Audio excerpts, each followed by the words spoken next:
India में जो 5 year plans चले थे 1951 से लेकर 2017 तक, तो हर 5 ईयर प्लान में अगर एजुकेशन से रिलेटेड कोई टारगेट सेट किया गया था तो वो आपको एग्जाम में पूछा जाता है। ठीक है, तो देखेंगे जिन जिन ऐसे 12 5 ईयर प्लान थे टोटल, 12 1951 से लेके 2017 तक। लेकिन 2017 वाला जो 12th 5 ईयर प्लान था जो 2017 तक चलना था, उसको बीच में ही रोक दिया गया।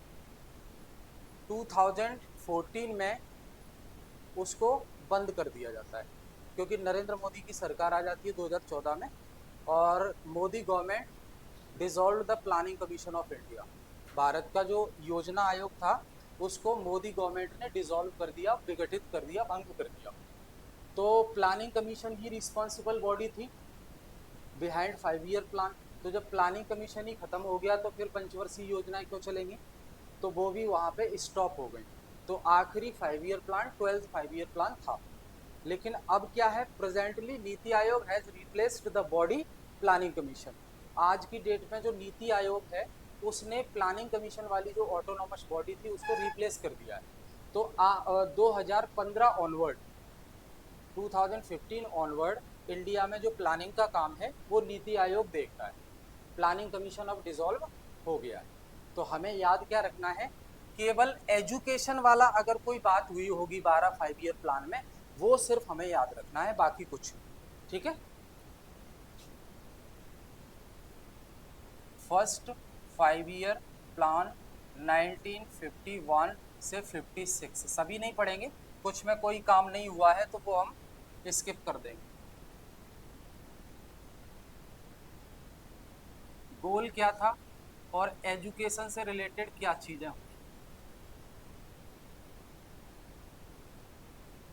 इस फॉर्म में आपको लिखना है 3 चीज। सभी 12 नहीं पढ़ेंगे, जिसमें एजुकेशन से रिलेटेड अगर बात हुई है और क्या बात हुई है वो चीजें लिखना।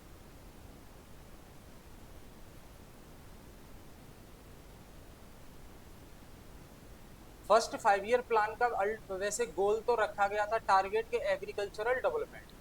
ठीक है, फर्स्ट 5 ईयर प्लान का जो गोल है वो एग्रीकल्चरल डेवलपमेंट है,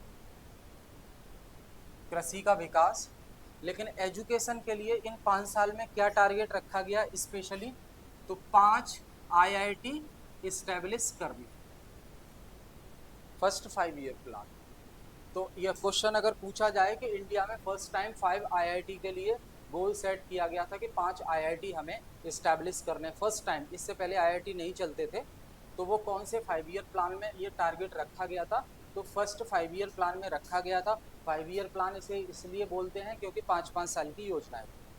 तो 51 से 56 5 साल पहला 5 ईयर प्लान है ये। एग्रीकल्चरल डेवलपमेंट अल्टीमेट इसका गोल था, लेकिन एजुकेशन से रिलेटेड इस 5 ईयर प्लान में क्या किया गया था, 5 IIT बनाने की बात की गई थी। ठीक है, तो ये याद रखना है आपको। सेकंड लिखें, सेकंड 5 ईयर प्लान 1956 से 61।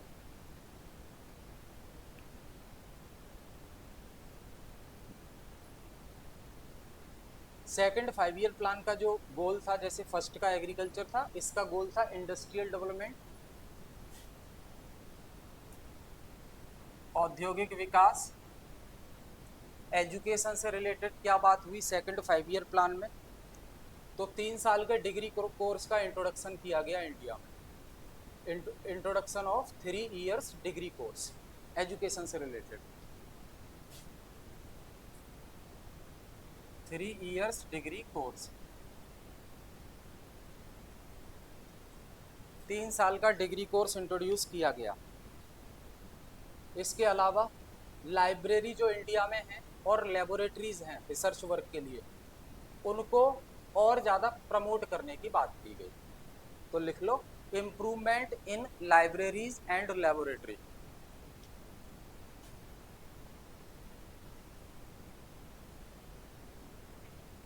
Improvement in library and laboratory. Library और लेबोरेटरीज में इम्प्रूवमेंट की बात की गई। और जो यूनिवर्सिटी में टीचर पढ़ा रहे हैं उनकी सैलरी इंक्रीज करने की बात की गई। तो increase the salary of university teachers, increase the salary of university teacher.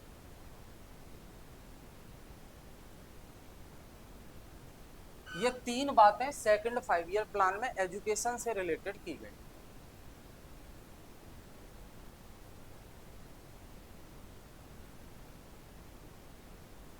Third लिखें, थर्ड 5 ईयर प्लान 61 से 66।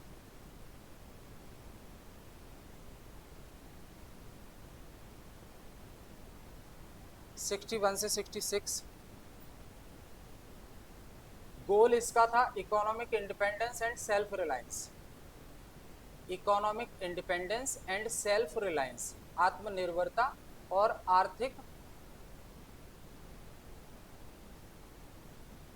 आर्थिक रूप से हम इंडिपेंडेंट ना हो किसी कंट्री पर, और सेल्फ रिलायंस यानी कि आत्मनिर्भर बन जाए हर चीज। आज भी जरूरत महसूस कर पा रहे होंगे जब ट्रंप के साथ लड़ाई चल रही है ना। आज 27 तारीख है ना आज, हाँ, सुबह 9 बजे से 50% टैरिफ अप्लाई हो गया है इंडिया के सामान पे, सब पे नहीं, कुछ कैटेगरी। तो अगर 100 रुपये का कोई प्रोडक्ट है अमेरिका भेजा जाता है इंडिया की तरफ से, वहाँ वो 150 का सेल हो, तो महंगा हो जाएगा उस मार्केट में, तो खरीदेगा नहीं कोई, वहाँ के लोकल प्रोडक्ट खरीदे जाएंगे।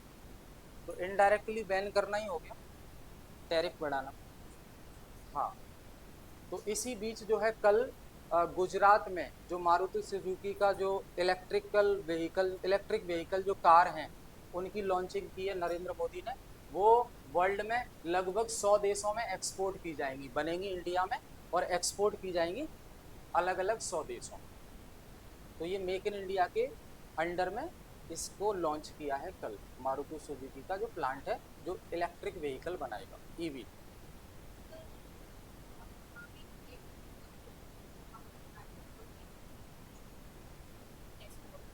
कहाँ पे?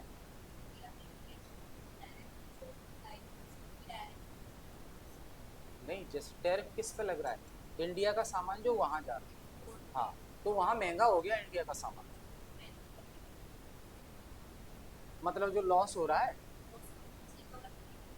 लॉस के लिए बस सरकार कोशिश कर रही है कैसे भी अब हम खुद ही बनाएं चीजें, डिपेंड ना होना पड़े और दूसरी मार्केट तलाशें। आज 2025 है, 2025 में यूएसए सबसे बड़ा ट्रेडिंग पार्टनर है इंडिया का, सबसे बड़ा ट्रेडिंग पार्टनर। अब ट्रंप को देखो, जितनी भी सस्ती जेनेरिक मेडिसिन है ना, दवाइयाँ जो भारत अमेरिका को देता है बहुत सस्ते में, उन पर कोई टैरिफ नहीं लगाया उसने, पता है जरूरत है उसकी, इसलिए कोई टैरिफ नहीं लगाया। तो कुछ ना कुछ तो एक्शन लेगी सरकार। अब प्लान कर रहे हैं कि अमेरिका से जो चीजें इंडिया में आ रही है ना उन पर टैरिफ लगाया।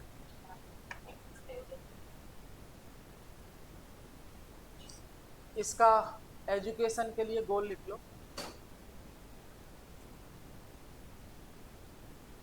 Importance of education for economic development.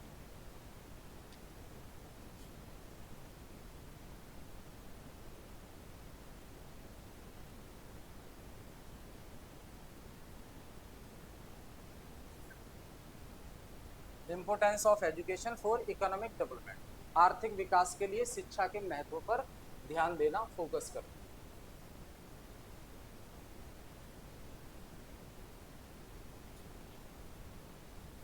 उसके बाद लिखें 7th 5 ईयर प्लान।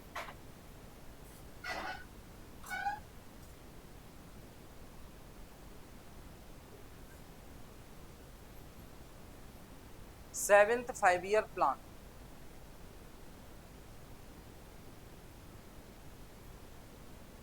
यूनिट 10 है हमारा पेपर 1 का और टॉपिक ये 5 ईयर प्लान में एजुकेशन से रिलेटेड कौन से टारगेट सेट किए गए थे। इसका गोल लिख लो, HRD human resource and development. 7th 5 year plan का जो गोल है human resource and development,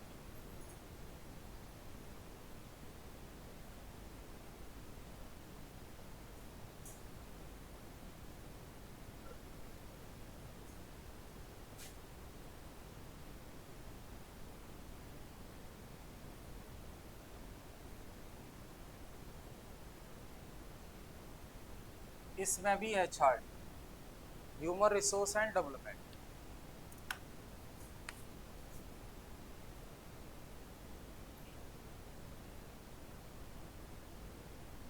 eighth लिखें, 8वीं पंचवर्षीय योजना 1992 से 1997, 1992 से 1997, 2 ईयर का गैप क्यों आया है? तो अब ये कॉमर्स वाले और इकोनॉमिक्स वाले अगर कोई हैं तो बता दो जल्दी से, जिनका मेन सब्जेक्ट कॉमर्स या इकोनॉमिक्स है। LPG reforms, prime minister PV Narasimha Rao और finance minister doctor Manmohan Singh. LPG reforms आए थे इंडिया में, इकोनॉमिक क्राइसिस थी उस समय, तो हमें जो है international monetary fund, world bank, इनके प्रेशर में आके हमें अपनी इकोनॉमी को क्लोज इकोनॉमी से ओपन इकोनॉमी में कन्वर्ट करना पड़ा। क्लोज इकोनॉमी वो होता है जब कोई देश किसी दूसरे देश से इंपोर्ट एक्सपोर्ट ना करे। ओपन इकोनॉमी का मतलब इंपोर्ट एक्सपोर्ट करे। तो हमें हमारे ऊपर दबाव बनाया गया उस समय जब हम कर्ज लेने के लिए गए थे IMF और वर्ल्ड बैंक, क्योंकि डॉलर खत्म हो रहा था हमारे देश में।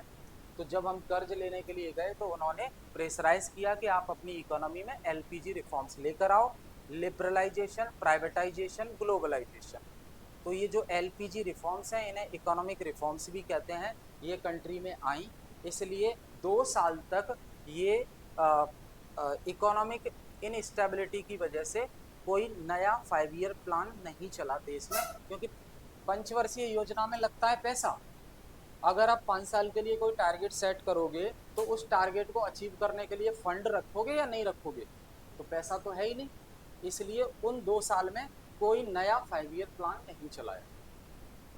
ठीक है, उसके बाद फिर स्टार्ट। इसका टारगेट लिख लो 8th 5 ईयर प्लान का, HRD and privatization of higher education, human resource development and higher education का निजीकरण, प्राइवेटाइजेशन। शिक्षा में भी प्राइवेट को बढ़ावा दिया गया, ये अल्टीमेट गोल था 8th 5 ईयर प्लान का। बाकी एजुकेशन से रिलेटेड कौन कौन सी चीज़ें सेट की गई वो लिखो इसमें 8th 5 ईयर प्लान में। Aim for excellence in education, aim for excellence in education, aim for excellence in education. दूसरा, fair access to education, fair access to education.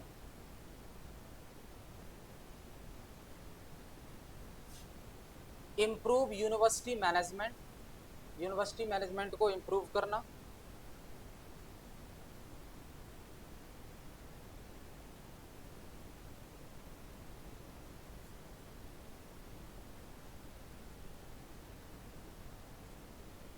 अगला लिखा 9,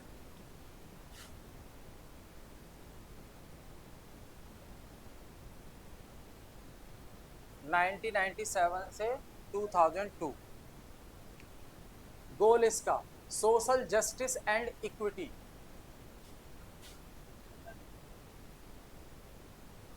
social justice and equity,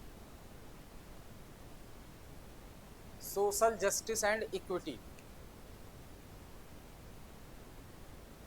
education से related इसके target लिख लो, expand and improve colleges, expand and improve colleges, expand and improve colleges. Second, development of autonomous colleges, development of autonomous colleges, development of autonomous colleges. तीसरा, update courses, courses को update करना, update courses. अगला, training to teachers, teachers को training provide करवाना। और improve the research, research को improve करना। Last 11th 5 year plan 2007 से 12,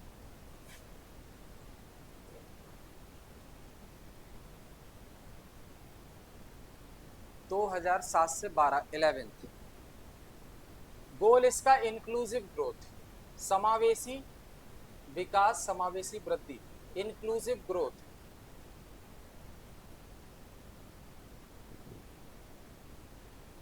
इंक्लूसिव ग्रोथ। एजुकेशन से रिलेटेड तो ये एंश्योर किया जाए कि हर एक को शिक्षा मिल पाए, तो ensure that everyone should access education. Ensure क्या हुआ, ये लिख लिया था, इंक्लूसिव ग्रोथ लिख लिया ना, ये इसका यहाँ पे लिखो इंक्लूसिव ग्रोथ। और एजुकेशन को लेकर ensure everyone has access to education, ensure everyone has access to education. ये एंश्योर किया जाए कि शिक्षा सभी को मिल पाए।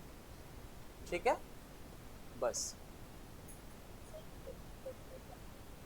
इंक्लूसिव ग्रोथ का मतलब क्या है भाई बताओ, टीचिंग एप्टीट्यूड वाले बता दो जो पढ़ रहे हैं,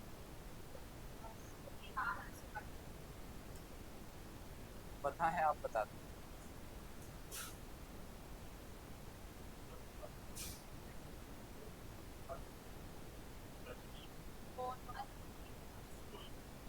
थ्री 360 डिग्री होलिस्टिक, कुछ भी कोई भी ऐसा एस्पेक्ट ना बचे जिसमें वो बच्चे को डेवलप ना किया जाए, ओवरऑल डेवलपमेंट। ठीक है, समावेशी विकास।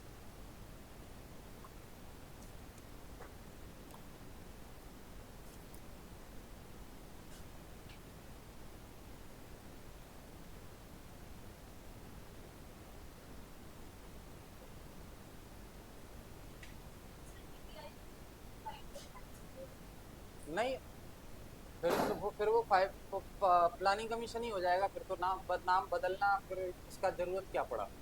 ये नीति आयोग बनाता है 3 साल का एजेंडा, 5 साल का एजेंडा, 15 साल का agenda, short term, medium term और लॉन्ग टर्म, ऐसे प्लान। साथ ही साथ नीति आयोग बहुत सारे इंडेक्स भी रिलीज करता है, इंडिया इंडेक्स भी रिलीज करता है, जैसे कि water management index, health index. और ये हम ईवीएस वाली यूनिट में पढ़ेंगे, इन्वायरमेंट वाली में, कि इंडिया के अंदर जो सस्टेनेबल डेवलपमेंट गोल्स हैं जो हमें 2030 तक अचीव करने हैं, उनको इम्प्लीमेंट करने वाली जो अथॉरिटी है इंडिया में वो नीति आयोग ही है। तो इंडिया में एसडीजी को इम्प्लीमेंट करने की जिम्मेदारी किसकी है, नीति आयोग। ठीक है, अब लिखें आप, अगला टॉपिक है, ये हमारा सेकंड लास्ट टॉपिक है, digital initiative in higher education. Digital initiative in higher education. अब ये जो टॉपिक है ना, ये आपकी पेपर 1 की 2 यूनिट में आता है।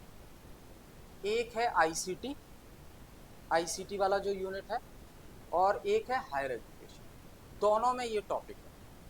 ठीक है, तो ये दोनों में एक ही टॉपिक है। जो अब पढ़ते हैं ना, स्वयं क्या होता है, स्वयं प्रभा क्या होता है, सक्षत पोर्टल क्या है, दीक्षा क्या है, ये सब इसी में आए। एनपीटीईएल क्या है, तो ये दोनों में ही आए, आईसीटी में भी ये टॉपिक है और हायर एजुकेशन। तो इसमें पहला लिख, फर्स्ट NMEICT, NMEICT,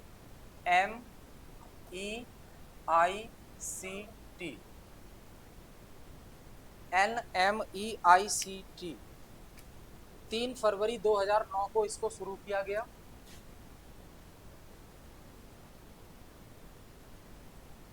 तीन फरवरी 2009 को शुरू किया गया।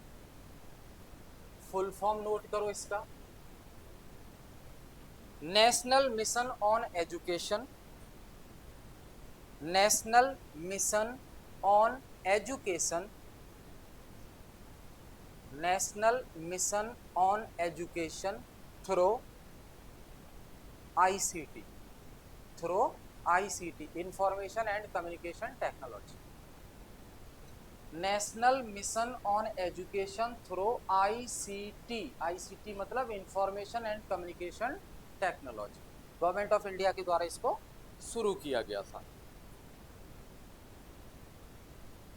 काम क्या है? तो जो यूनिवर्सिटीज हैं इंडिया में और जो कॉलेजेस हैं उनको एजुकेशनल कंटेंट प्रोवाइड करवाना। लिखो, यूनिवर्सिटी लिखें provide educational content, provides educational content comma high speed internet connectivity, educational content comma high speed internet connectivity to university and colleges, internet connectivity to university and colleges. इसमें बात की गई थी 1 gigabyte पर second की internet speed मिलेगी, 1 gigabyte पर second की इंटरनेट स्पीड प्रोवाइड की जाएगी।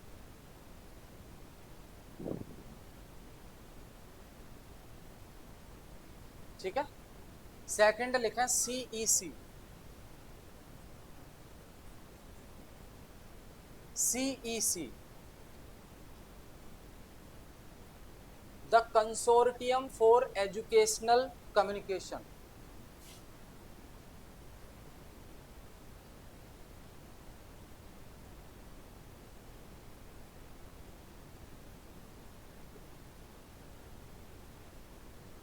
For educational communication, the consortium for educational communication 1984 by UGC, 1984 UGC के द्वारा, और 1993 में अपडेट हुआ। तो 1984 में शुरू हुआ, 1993 में अपडेट हुआ, और कौन है जिम्मेदार बॉडी? यूजीसी।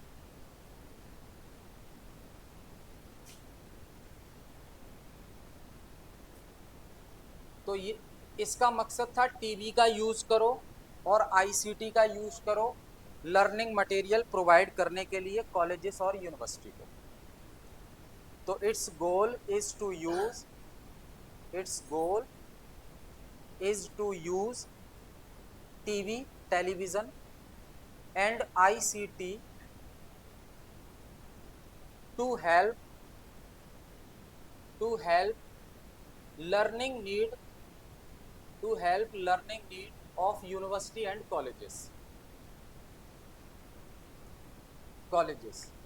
अब यूनिवर्सिटी कॉलेजेस की मदद हो रही है, इसका मतलब है स्टूडेंट की मदद करना, जिससे वो टीवी और आईसीटी का यूज करके लर्निंग कर पाए। ठीक है, अगला लिखें ERNET,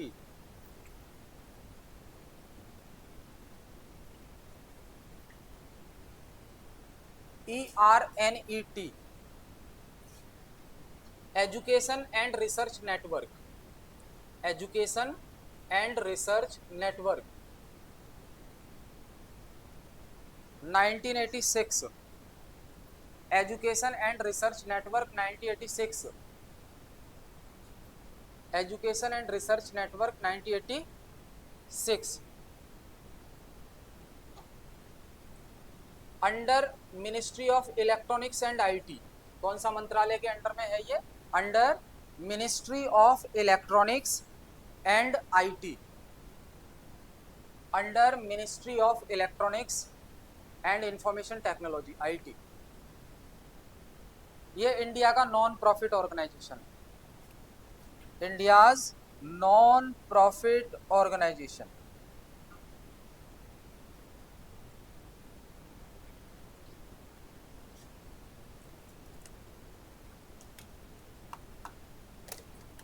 तो ये यूनिवर्सिटी, कॉलेजेस और स्टूडेंट को इंटरनेट का इंफ्रास्ट्रक्चर प्रोवाइड करता है। क्या करता है? To provide internet infrastructure to university, colleges and student. Internet infrastructure क्योंकि अगर डिजिटल करना है एजुकेशन को तो इंफ्रास्ट्रक्चर मजबूत होना चाहिए।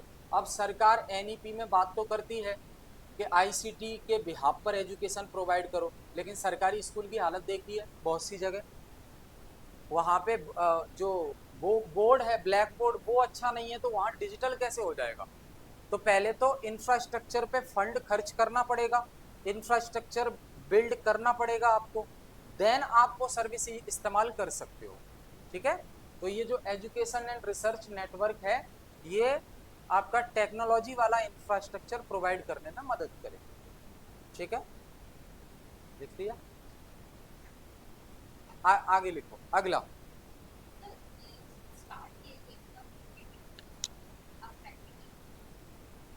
शुरुआत कर रहे हैं हम ये बात। अब इनकी रिपोर्ट क्या है आज के स्टेटस पे, कहाँ कहाँ इम्प्लीमेंट हुए हैं, कितना हमें जो है वो क्या कहेंगे उसको, जिस मकसद से हमने इनको शुरू किया था उतना वो रिटर्न हमें मिल पा रहा है या नहीं, वो चेंजेस हमें देखने को मिल रहे हैं या नहीं। ठीक है, तो अभी भी इंफ्रास्ट्रक्चर की कमी है, तो आप डिजिटल एजुकेशन तो स्टार्ट कर ही नहीं सकते उत्तर प्रदेश के स्कूलों में। काम तो चल रहा है, लेकिन रेड टैपिज्म की वजह से, रेड टैपिज्म समझते हैं क्या होता है? हाँ, ये ब्यूरोक्रेसी, इनकी वजह से फाइलें अटकी रहती हैं, कहीं पर फंड जा पा रहा है कहीं पे नहीं जा पा रहा है, कहीं पे डॉक्यूमेंट में ही सारे काम हो गए हैं कि ये स्कूल डिजिटल स्कूल बन गया है, लेकिन रियलिटी में जाके देखो तो फिर अंदर पानी भी भरा हुआ मिलेगा। समझ रहे हैं? ये चीज है। ठीक है, आगे लिखा है ई पाठशाला।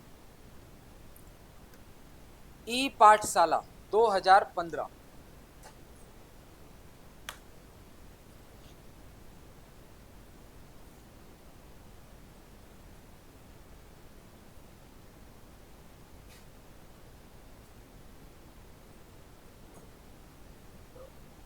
ई पाठशाला 2015, 2015 created by CIET,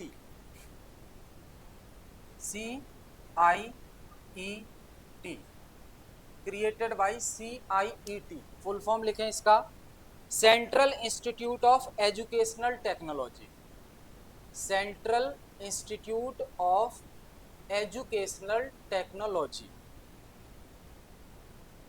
central institute of educational technology under NCERT, under NCERT, NCERT के अंडर में इसको बनाया गया।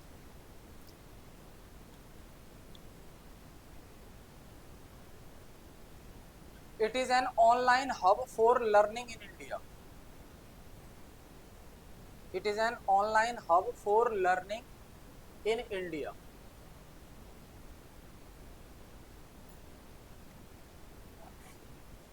तो एक तो ई पाठशाला है और एक है E PG Pathshala, post graduate के लिए। E PG Pathshala initiated by MHRD, ministry of human resource and development, initiated by MHRD, now ministry of education, अभी शिक्षा मंत्रालय कहते हैं, मैनेज्ड बाय UGC,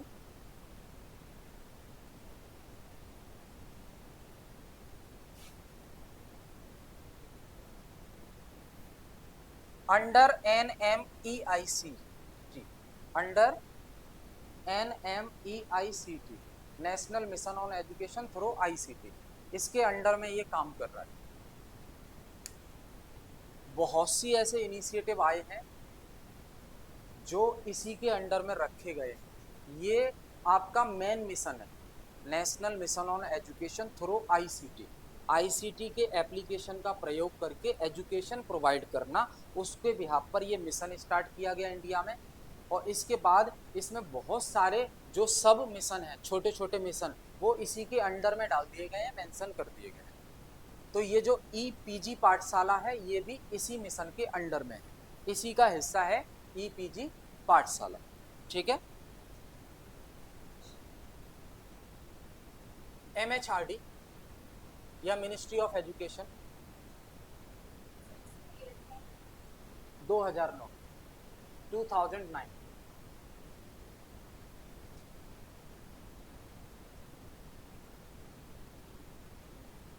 तो इनिशिएटिव किसका है? एमएचआरडी का। मैनेज कौन कर रहा है? यूजीसी। लिखो मैनेज्ड बाय यूजीसी। और किस मिशन के अंडर में है? Under NMEICT। ये जो मिशन है अभी हमने नोट किया, ठीक है। पर्पज लिखो इसका, क्यों बनाया गया था इसको? Creating top quality educational content, creating top quality educational content. और ध्यान रखना, इसमें जो भी लेक्चर्स एजुकेशनल कंटेंट अवेलेबल हैं वो आज के टाइम पर जो ब्रॉड कैटेगरी को कवर करते हैं उसमें लगभग 70 डिफरेंट टॉपिक्स और स्ट्रीम को कवर करते हुए पूरा एजुकेशनल कंटेंट है। ईपीजी पाठशाला अलग अलग 70 डिफरेंट टॉपिक्स, सब स्ट्रीम, सब टॉपिक्स, उनको कवर करते हुए एजुकेशनल कंटेंट अवेलेबल है। जो इसका मकसद था कि जो एजुकेशनल कंटेंट को क्रिएट करना, उसमें टीचर भी पढ़ सकते हैं, स्टूडेंट भी पढ़ सकते हैं, जो भी पढ़ना चाहे पढ़ सकते हैं, ठीक है। जैसे स्वयं प्रभा है, वो टीवी के माध्यम से पढ़ाता है, DTH चैनल प्रोवाइड करता है ना, उस पर एजुकेशन मिलती है स्वयं प्रभा में। तो ऐसे ही ये इनिशिएटिव है जहाँ पे सिर्फ एजुकेशनल कंटेंट मिलेगा आपको, और वो भी अपडेटेड कंटेंट, मॉडर्न कंटेंट, ठीक है। ये उद्देश्य था ईपीजी पाठशाला का। आगे लिखें साक्षात पोर्टल।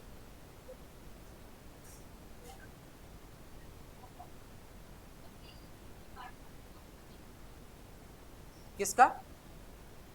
2009। हाँ 2009। साक्षात portal October 2006।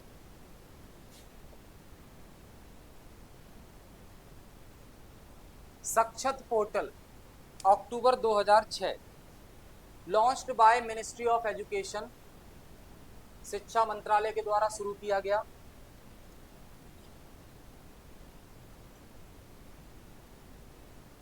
Ministry of education to enhance educational access and resources, to enhance educational access and research. Education को सभी एक्सेस कर पाए, ये इसका उद्देश्य था, और रिसर्च को प्रमोट करना। To enhance the educational access and research, ये इसका उद्देश्य था।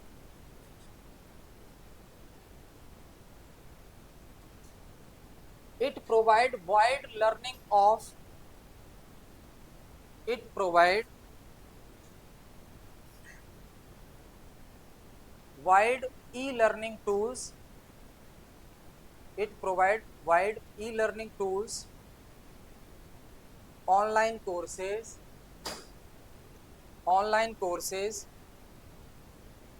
comma educational material,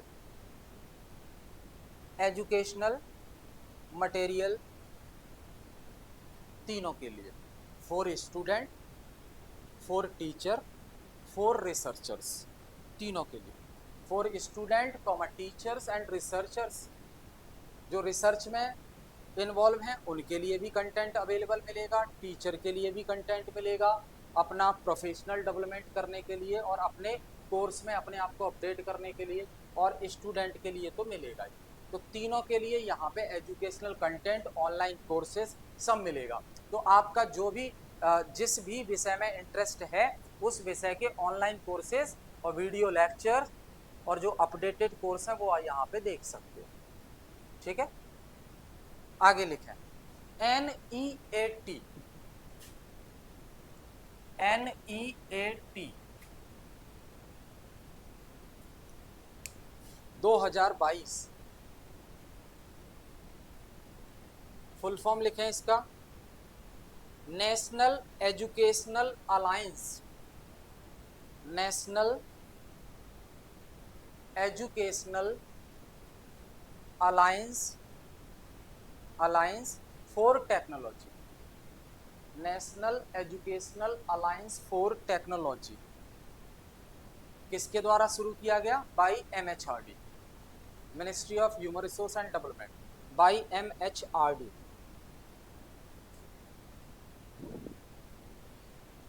2022।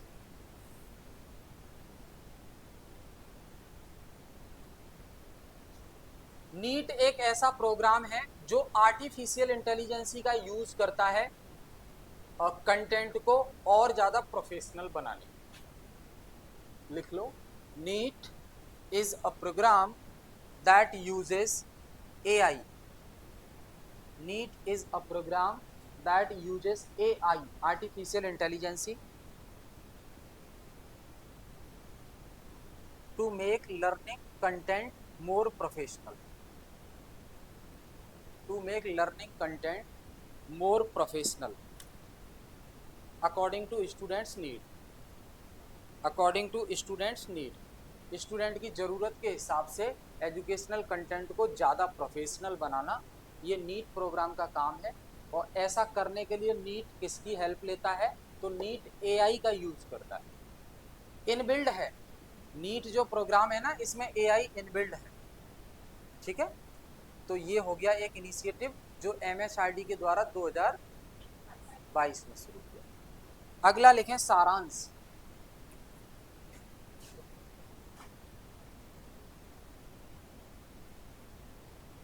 सारांश,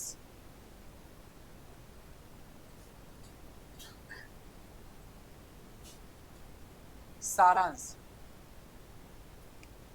ये मोबाइल ऐप है, 2015 में लॉन्च हुई। सारांश नाम से मोबाइल ऐप है, 2015 में लॉन्च हुई। Developed by CBSE, developed by CBSE, developed by CBSE to improve education for children, to improve education for children।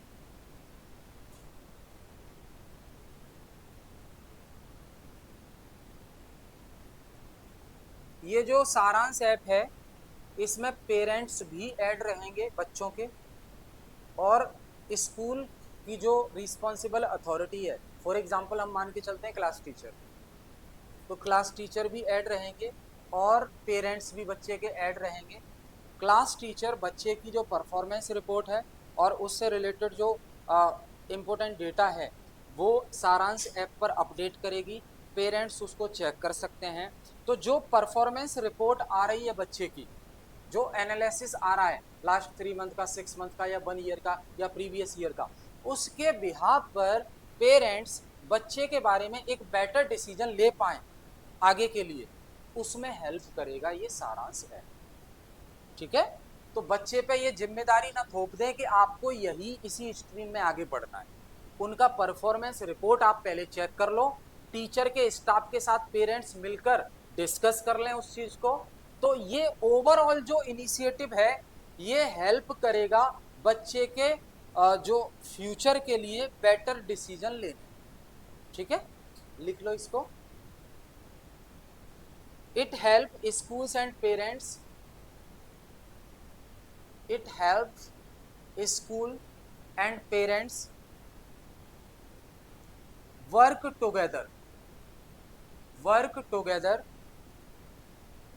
by providing useful data and performance report, by providing useful data and performance report,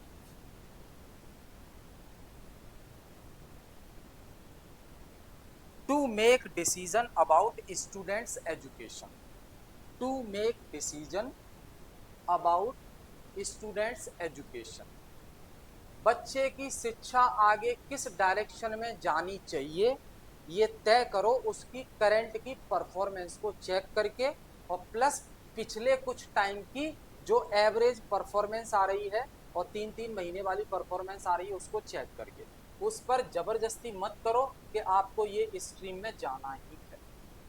अगर उसका performance खराब आ रहा है, आपके लाख प्रयास करने पर भी परफॉर्मेंस में कोई भी सुधार नहीं हो रहा है, तो आप उसके लिए ये सही टाइम है कि कोई दूसरा डिसीजन ले लें या उसकी स्ट्रीम चेंज करवा लें, या पर्टिकुलर सब्जेक्ट में उसका फीडबैक खराब है तो उस सब्जेक्ट को ही रिप्लेस करवा लें। तो ऐसा ऑप्शन एनईपी 2020 देता है हमें। हाँ जी,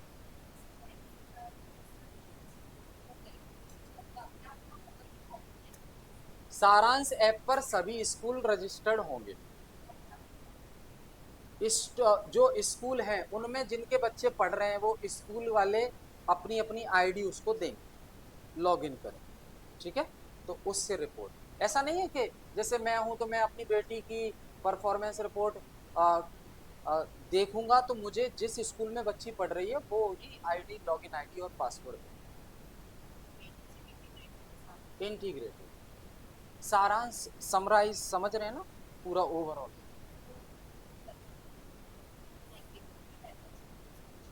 ये तो गवर्नमेंट का इनिशिएटिव है, लेकिन जैसे आप जो प्राइवेट स्कूल देखेंगे जैसे जीडी गोयनका हो गया, और आपका ये जो एक मुद्दा उठा था रियान इंटरनेशनल हो गया, ये जो स्कूल हैं ये अपना खुद का ऐप देते हैं, ये खुद का ऐप देते हैं मोस्टली, अब सबका ही हो गया। तो हर बच्चे का जो वीकली रिपोर्ट है ना, टेस्ट का रिपोर्ट या एग्जाम का रिपोर्ट या क्लास टेस्ट का रिपोर्ट, अटेंडेंस रिपोर्ट, तो ये सब अपडेट करते रहते हैं, पेरेंट्स अपना चेक करते रहते हैं। लेकिन ये गवर्नमेंट का था, 2015 में आया था, तब सबके पास नहीं था।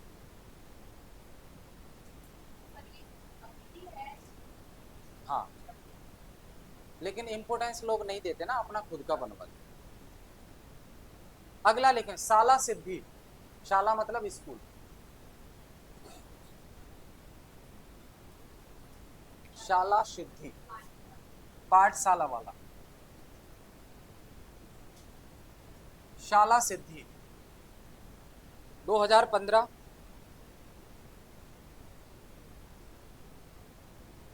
It is a program under NPSSE. It is a program under NPSSE. Full form लिखें इसका, national program on school standard, national program on school standards,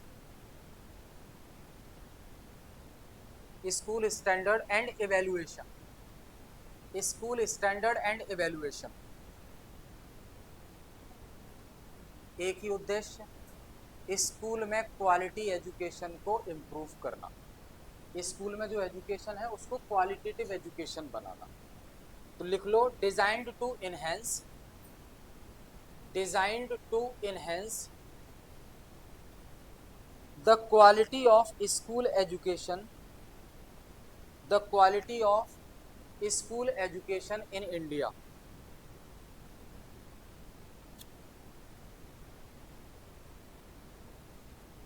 तो किसके अंडर में वर्क कर रहा है शाला सिद्धि पोर्टल? एनपीएसएसई। लेकिन लॉन्च किसके द्वारा किया गया? तो लिखो, लॉन्च बाय एनआईईपीए, इसने लॉन्च किया है इसको और वर्क कर रहा है इसके अंडर में रहकर। Launched by NIEPA, national institute of educational planning, national institute of educational planning and administration. National लिख लो, national institute of educational planning and administration, इसके द्वारा इसको लॉन्च किया गया है।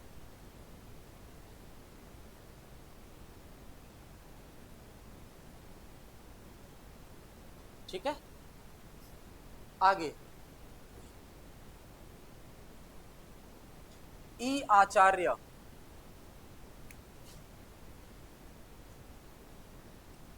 ई आचार्य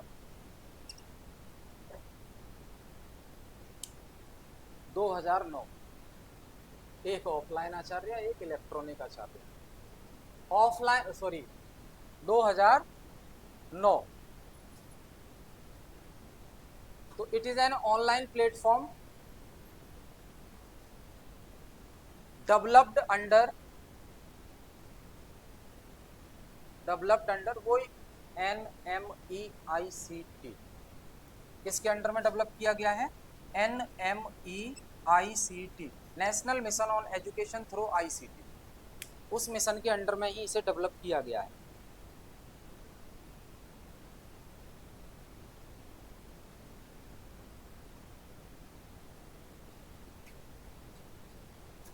designed to provide updated course for teachers,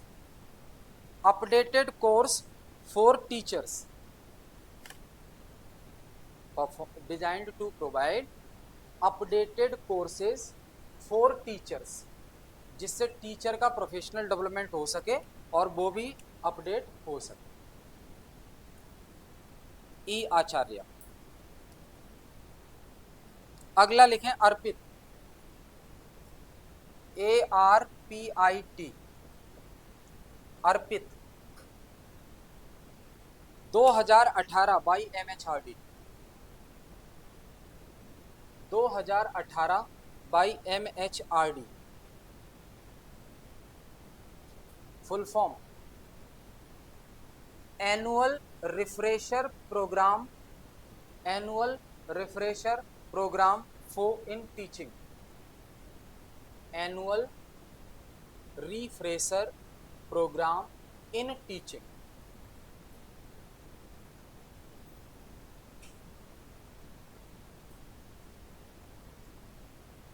target करीब 15 lakh teachers को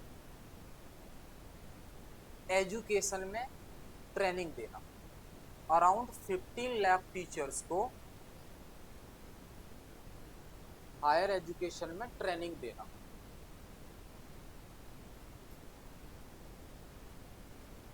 अराउंड 15 लाख टीचर्स को हायर एजुकेशन में ट्रेनिंग देना, जिससे उनका स्किल इंप्रूवमेंट हो सके। ये इसका उद्देश्य है अर्पित का। अब अर्पित जो कोर्सेज ऑफर करता है, अर्पित जो कोर्सेज ऑफर करता है जिससे टीचर सीखते हैं या अपडेट करते हैं अपने आप को, तो अर्पित जो पोर्टल है कोर्सेज कौन से देता है? स्वयं वाले, जो स्वयं पोर्टल है ना, स्वयं। तो लिखें अर्पित प्रोवाइड कोर्सेज अंडर स्वयं।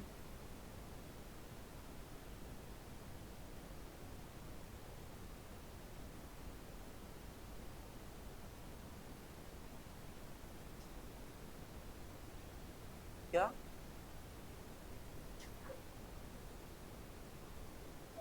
स्वयं जो पोर्टल है उसमें स्टूडेंट के लिए भी कोर्सेज हैं, टीचर्स के लिए भी हैं, रिसर्च वर्क के लिए भी बहुत सी थीसिस वहाँ पे स्टोर हैं, तो कोई भी एक्सेस कर सकता है अगर रेफरेंस लेना चाहता है किसी भी रिसर्च वर्क के लिए तो। लेकिन अर्पित ने क्या किया है, स्वयं वाले जो टीचर स्पेसिफिक कोर्सेज हैं उनमें कुछ चीज़ें एक्स्ट्रा एड ऑन करके और कोर्सेज अपडेट करके टीचर्स के लिए स्पेशली प्रोवाइड किया। हाँ, अब एक जाओ आप ओवरऑल लाइब्रेरी में, बुक लाइब्रेरी में, और एक जाओ इंजीनियरिंग लाइब्रेरी में, तो डिफरेंस क्या हो गया? इंजीनियरिंग लाइब्रेरी में सिर्फ इंजीनियरिंग की बुक्स मिले और लाइब्रेरी में सब मिले, वैसा ही समझ लो आप। ठीक है, स्वयं का फुल फॉर्म क्या है बताओ भाई? किसी ने बाहर बोला भी था कि सर ने अभी स्वयं वगैरह नहीं कराए तो ये इस टॉपिक में आते हैं, digital initiative in higher education, स्वयं और स्वयं प्रभा।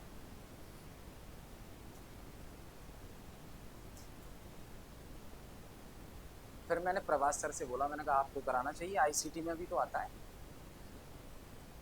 ठीक है, स्वयं स्टडी ऑफ वेव्स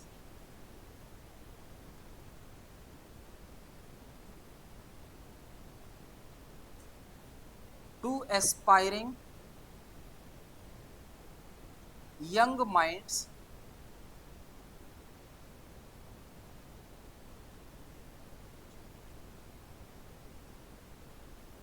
स्पेलिंग गलत लिखी है क्या? Study of waves to aspiring young minds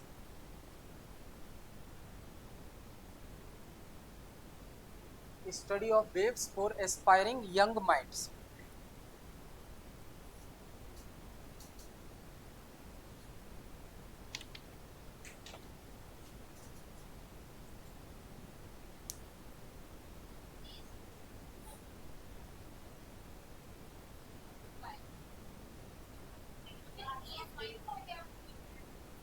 क्या हुआ? हाँ, study of waves.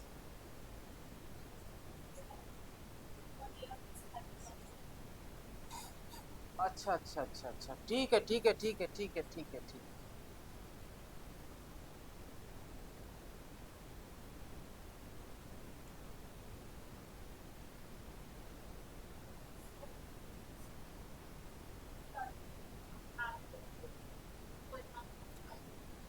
Active learning for study of waves for active learning.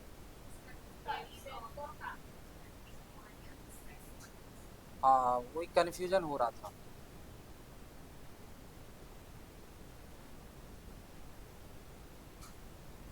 Young aspiring minds, ठीक है।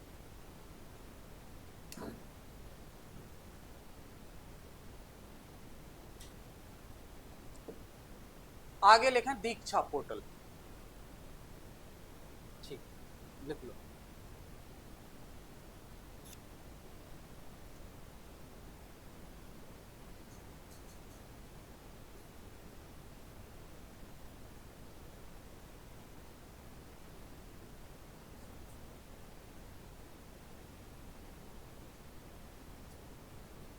दीक्षा,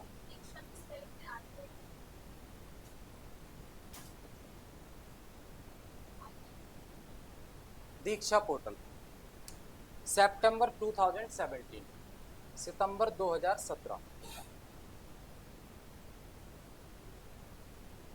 digital infrastructure for knowledge sharing, digital infrastructure for knowledge sharing, digital infrastructure for knowledge sharing by ministry of education. Diksha portal किसके द्वारा शुरू किया गया? Ministry of education.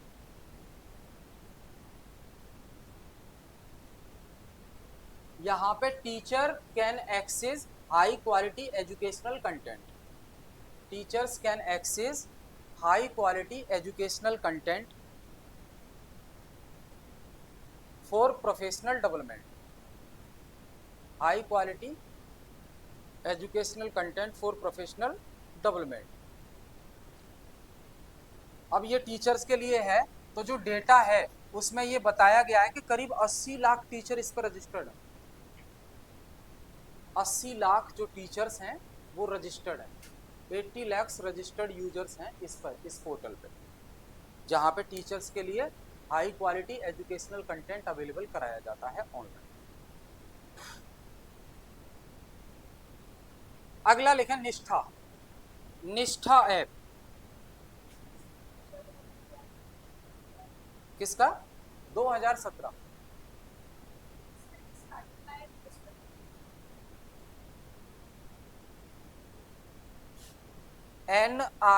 NISHT, निष्ठा, निष्ठा 2020, 2020,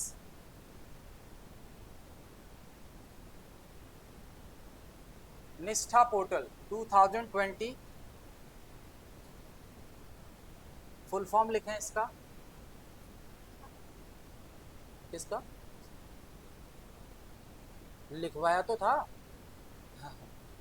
निष्ठा 2020 फुल फॉर्म लिखें, national initiative for school head, national initiative for school heads, national initiative for school heads and teachers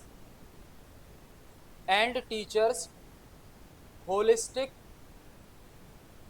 and teachers holistic advancement, holistic advancement द्वारा बोल रहा हूं, national initiative for school heads and teachers holistic advancement, ये है निष्ठा।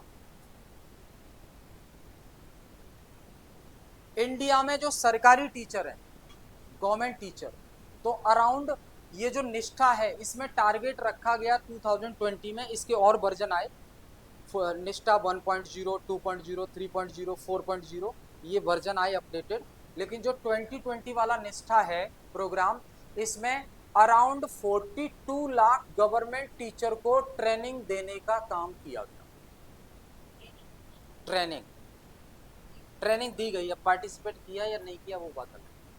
Programme चलाया गया, fund भी आया, अरेंजमेंट भी हुआ। ठीक है, अब रिपोर्ट किसी ने घर बैठ के ही बनवा ली कि मैंने अटेंड किया है, तो ऐसा तो चलता है बहुत जगह, है ना। कई सारे ऐसे टीचर हैं, गवर्नमेंट टीचर, जो बीएसए से जुगाड़ कर लेते हैं, कुछ सैलरी उनको दे देते हैं और अटेंडेंस लग जाती है। ये भी चलता है उत्तर प्रदेश में।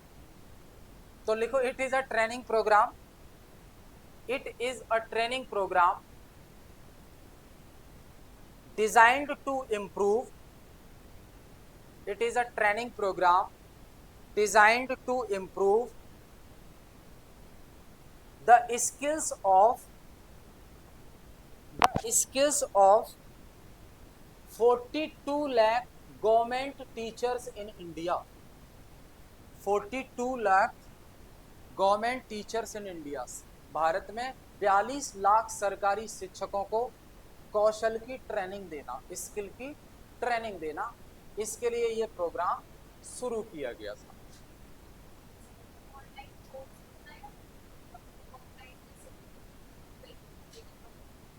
नहीं नहीं नहीं, दोनों मोड में होता है, दोनों मोड में होता है। लेकिन बीच बीच में जो मिलने के लिए आना होता है, जहाँ पे फाइनल रिपोर्ट देनी होती है और कुछ प्रोजेक्ट वर्क भी होता है अपडेटेड स्किल को लेकर, वो सब जमा कराना। ठीक है,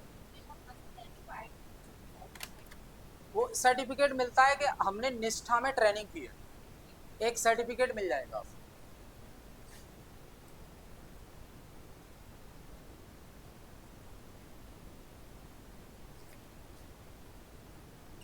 There are 4 versions of Nishtha.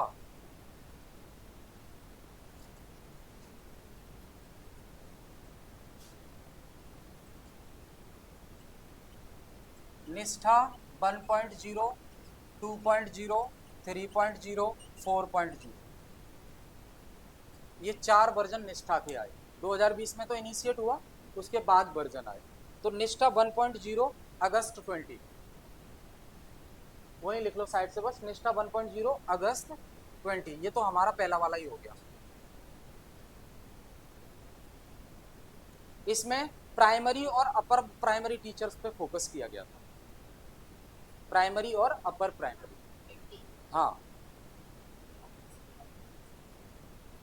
August. Primary और अपर प्राइमरी टीचर्स पे फोकस किया गया था। 24 लाख टीचर्स को ट्रेनिंग देना था निष्ठा 1.0 में। 24 लाख टीचर्स को ट्रेनिंग देना था।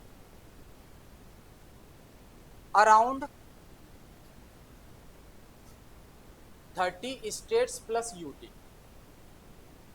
30 राज्य प्लस यूटी, यानी कि स्टेट और यूटी मिला के 30।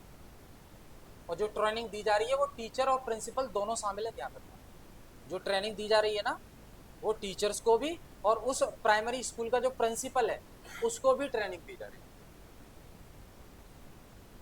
24 lakh teachers plus principles. Area कौन सा कवर किया गया? Total 30 states plus UT. निष्ठा 2.0 जुलाई 21, निष्ठा 2.0 आया 2021। इसमें सेकेंडरी और सीनियर सेकेंडरी टीचर को ट्रेनिंग दी। 2021 मंथ है इसका जुलाई, जुलाई 2021। तो उसमें प्राइमरी और अपर प्राइमरी हो गए, इसमें सेकेंडरी और senior secondary teacher. Target 10 lakh teacher और प्रिंसिपल को ट्रेनिंग देंगे। 10 लाख टीचर्स और प्रिंसिपल को ट्रेनिंग देंगे। वहां दायरा सिर्फ 30 का था, राज्य प्लस यूटी मिला के। यहाँ in all state and in all union territory, सभी राज्य और सभी केंद्र शासित प्रदेशों में। किसमें? 10 लाख।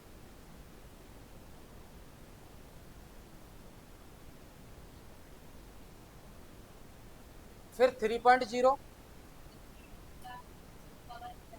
सभी राज्य सभी यूटी। पहले वाले में नंबर फिक्स था 30, इसमें सभी राज्य सभी यूटी। 3.0 सितंबर 21। नहीं 30 स्टेट तो है ही नहीं ना, 30 टोटल कवर किए जिसमें स्टेट सभी और कुछ यूटी। टोटल नंबर 30 था। जैसे आज टोटल नंबर कितना है इंडिया में स्टेट प्लस यूटी का? 36 है ना। तो 36 अभी है, तो अगर अभी के हिसाब से कंसीडर करें तो ओवरऑल 30 में ये अप्लाई हुआ। और in all state and in all UT, सभी राज्य सभी यूटी।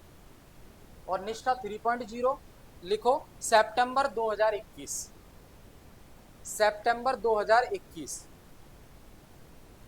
इसमें जो टीचर कवर किए गए प्री प्राइमरी से लेकर 5th ग्रेड तक, 5th ग्रेड तक के जो टीचर 3.0 प्री प्राइमरी से 5th ग्रेड तक के जो टीचर हैं 25 लाख, 25 लाख टीचर प्लस उस स्कूल का जो हेड है उसको भी ट्रेनिंग दी गई। 25 lakh teachers and school head. Pre primary से 5th क्लास तक, 5th क्लास तक के जो टीचर है।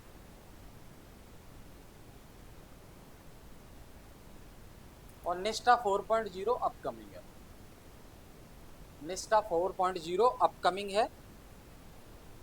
किसमें? 25 लाख।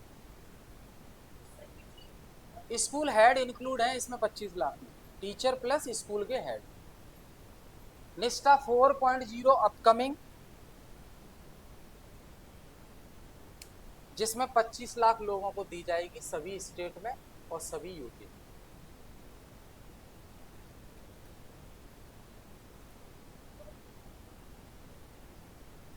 किसका?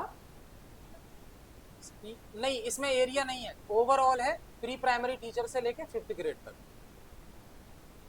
इसमें ओवरऑल है कंप्लीट, क्योंकि इससे पहले वाले में ही हम कंप्लीट कर चुके हैं पूरे एरिया में, तो इसे भी पूरे एरिया में ही लागू किया गया।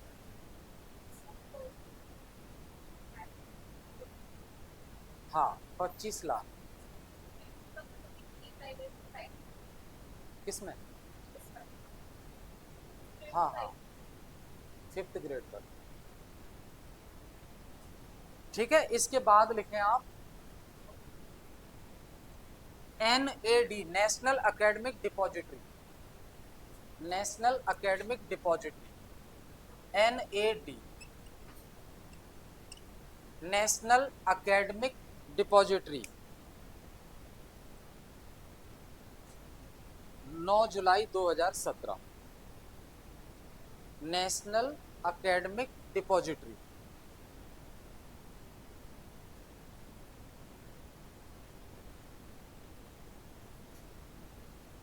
कुछ नहीं है, सीटेट के मामले में वो सर्टिफिकेट डाउनलोड करने के लिए क्या डिजी लॉकर होता है ना, वैसा ही है ये। सबके जो डॉक्यूमेंट हैं वो डिजिटली यहाँ पे स्टोर होते हैं, नेशनल एकेडमिक डिपॉजिटरी। तो सभी टीचर्स के जो डॉक्यूमेंट हैं, जो भी सर्टिफिकेट उन्होंने हासिल किए, जो भी डिग्री उनको मिली, उन सब का इलेक्ट्रॉनिक फॉर्मेट में यहाँ पे अवेलेबल होता है। तो कोई भी उनके रिकॉर्ड को एक्सेस कर सकता है जिनको वो परमिशन दें। ठीक है, तो लिख लो it is a online platform 2017 जुलाई 2017। It is a centralised online platform, it is a centralised online platform developed to store verify, developed to store verify and authenticate, illegal तो नहीं, and authenticate the documents digitally। ठीक है, तो it maintain academic record of all teacher in electronic format. सभी teachers का जो academic record है उसे इलेक्ट्रॉनिक फॉर्मेट में, किसको, जिन जिन ऑर्गेनाइजेशन से ये टीचर कनेक्ट है वहाँ पे अगर सर्टिफिकेट चाहिए तो वो एक्सेस कर सकते हैं। ये टीचर्स का रिकॉर्ड है पूरा, जितना भी उनका एकेडमिक रिकॉर्ड रहा है 10th ऑनवर्ड। ठीक है, तो ये ओवरऑल डिजिटल इनिशिएटिव थे। अब specifically digital initiative bye IGNOU लिखो। हाँ, digital initiative bye IGNOU.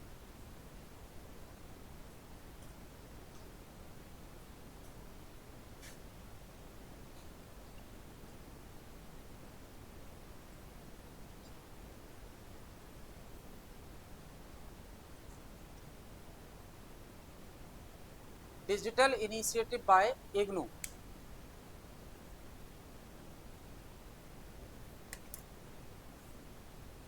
Mostly ये जो टॉपिक है ना आपका डिजिटल इनिशिएटिव, इसमें हम 3 कैटेगरी कवर करते हैं जो एग्जाम में आपके क्वेश्चन पूछे गए हैं। एक तो ओवरऑल जो हमने अभी देखे, फिर इग्नू ने कुछ स्पेसिफिक इनिशिएटिव लिए हैं ऑनलाइन एजुकेशन को बढ़ावा देने के लिए। तीसरी कैटेगरी है आईआईटी ने कुछ स्पेशल इनिशिएटिव लिए हैं ऑनलाइन एजुकेशन को बढ़ावा देने के लिए। ये तीनों कैटेगरी हमें याद रखनी है, तीनों से सवाल आते हैं।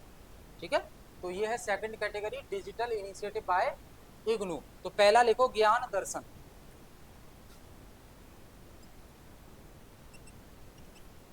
ज्ञान दर्शन इग्नू का इनिशिएटिव ज्ञान दर्शन 26 जनवरी सन 2000, 26 जनवरी 2000। किसने शुरू किया? तो MHRD plus Prasar Bharati, Doordarshan, Prasar Bharati plus IGNOU, ये 3 जो है रिस्पॉन्सिबल अथॉरिटी हैं to start this initiative. MHRD, Prasar Bharti और इग्नू, इन तीनों ने मिलकर शुरू किया है। टीवी पे आता है ना, 24 घंटे चैनल चलता है। ये ज्ञान दर्शन नाम से 24 घंटे टीवी पर चैनल चलता है और उस पर लेक्चर्स चलते हैं और रिपीट मोड में चलते हैं। सुबह नहीं देख पाओ दिन में देख लो, दिन में नहीं देख पाओ रात को देख लो, पूरी रात चलता है। ऐसा नहीं है कि पूरी रात कर हमेशा अलग अलग टॉपिक पढ़ाए जाते हैं, ऐसा नहीं है। अगर दिन में 5 लेक्चर का शेड्यूल है तो 5 लेक्चर वो रिपीट होते रहेंगे 24 घंटे। तो कोई किस सुबह के टाइम पे नहीं देख पा रहा है तो रात के टाइम पे देखे।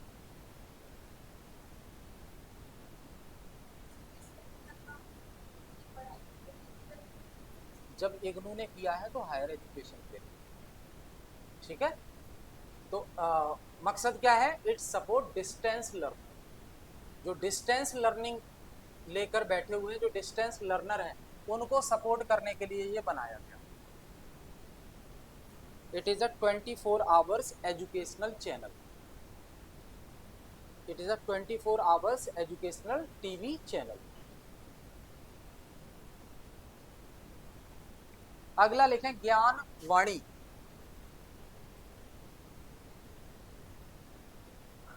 ज्ञान वाणी,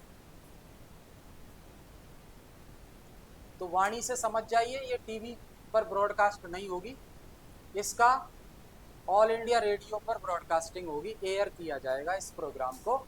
तो ज्ञानवाणी स्टार्ट हुआ है आपका जून 2006 में।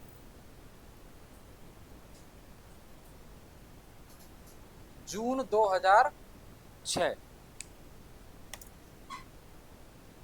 इसके पीछे जो रिस्पॉन्सिबल बॉडी है वो कौन सी है? तो एक तो इग्नू होगी, क्योंकि इग्नू की कैटेगरी में हम पढ़ रहे हैं। तो Indira Gandhi national open university plus DAVV। ये क्या है? DAVV आकाश वाली मतलब? अच्छा अब बताओ, DAVV इंदौर,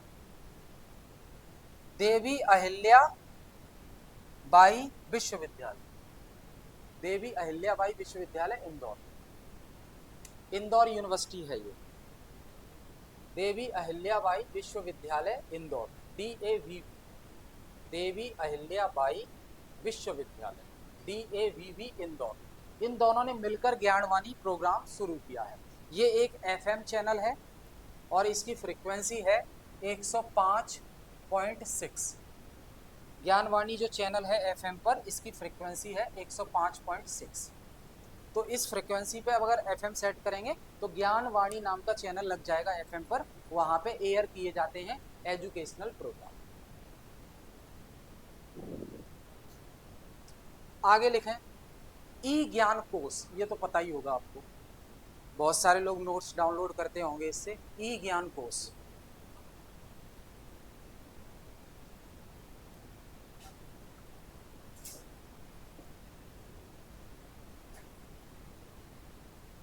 ई ज्ञान कोश बाय इग्नू 2005। ई ज्ञान कोश इग्नू के द्वारा शुरू किया गया 2005। तो क्या है ये? Digital library for learning resources. Learning resources की एक डिजिटल लाइब्रेरी है। आप BA सिलेक्ट करो, MA सिलेक्ट करो, MSc सिलेक्ट करो, सबका कंटेंट आपको ई ज्ञान कोश पर मिल जाएगा जो इग्नू प्रोवाइड करती है। तो रेफरेंस मटेरियल के तौर पर आप डाउनलोड करके उसका कंटेंट पढ़ सकते हैं। लर्निंग रिसोर्सेज, लर्निंग रिसोर्सेज का मतलब सारे।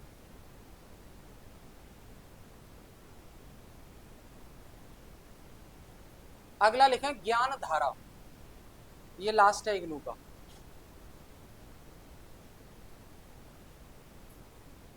ज्ञान धारा, ज्ञान धारा 2000 by IGNOU,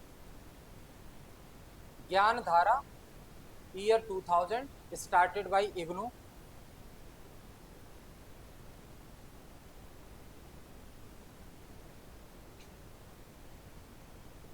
internet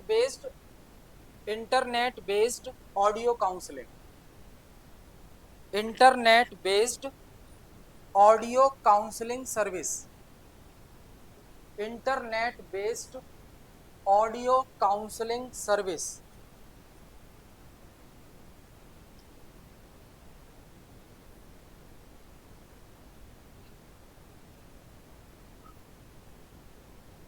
where student can participate in a live discussion with the expert person through phone, email और chat।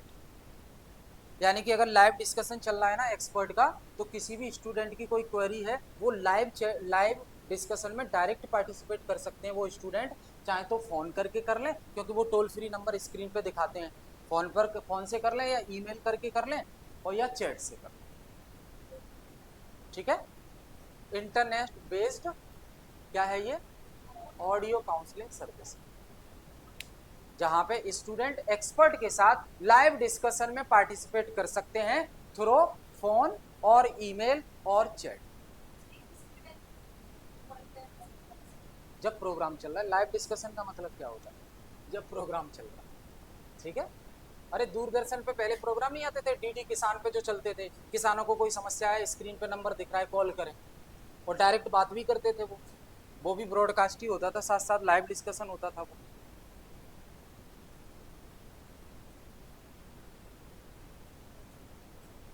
ये इग्नू के स्पेसिफिक हैं, कुछ अदर्स लिखो।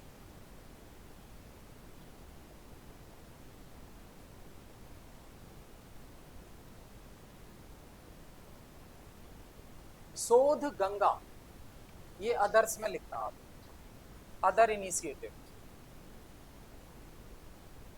शोध गंगा, शोध गंगा जून 2009।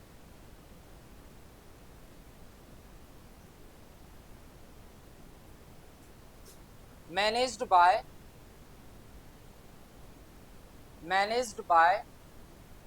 Information and library network, managed by information and library network, इसके द्वारा इसको शोध गंगा को मैनेज किया जाता है।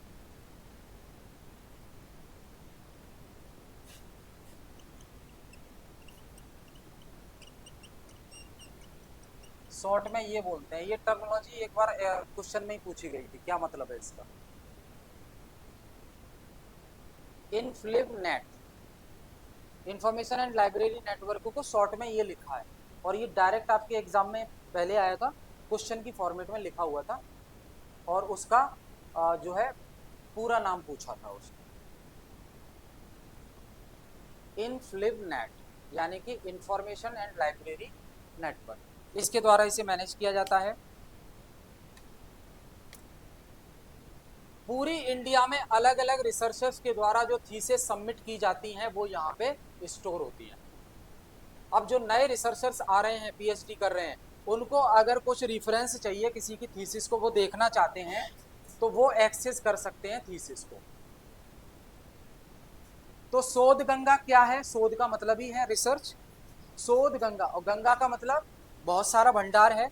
तो रिसर्च से रिलेटेड जो थीसिस हैं, जो थीसिस हम सबमिट करते हैं, जितने भी लोग आज से पहले रिसर्च कर चुके हैं अलग अलग टॉपिक पर, उनकी जो थीसिस हैं वो यहाँ पे जो है स्टोर होती है, पूरी इंडिया के प्रोफेसर्स एक्सपर्ट की।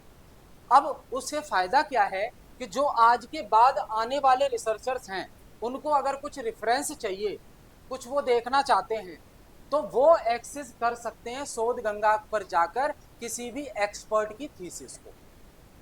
आप कॉमर्स स्ट्रीम में किसी, मान लो आप स्टॉक एक्सचेंज के मुद्दे पर कुछ रिसर्च कर रहे हो, तो स्टॉक एक्सचेंज से रिलेटेड जितनी थीसिस यहाँ पे स्टोर हैं, आप उनको रिव्यू कर सकते हो और अपना खुद का एक माइंड मैप तैयार कर सकते हो कि अब मुझे किस डायरेक्शन में काम करना हो। समझ गए? तो ये एक रेफरेंस दे देता है आप।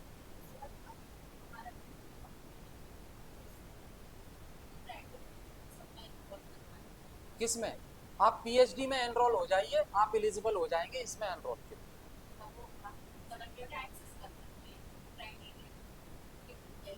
तो मैं बोल ही रहा हूँ रिसर्चर्स के लिए है ये।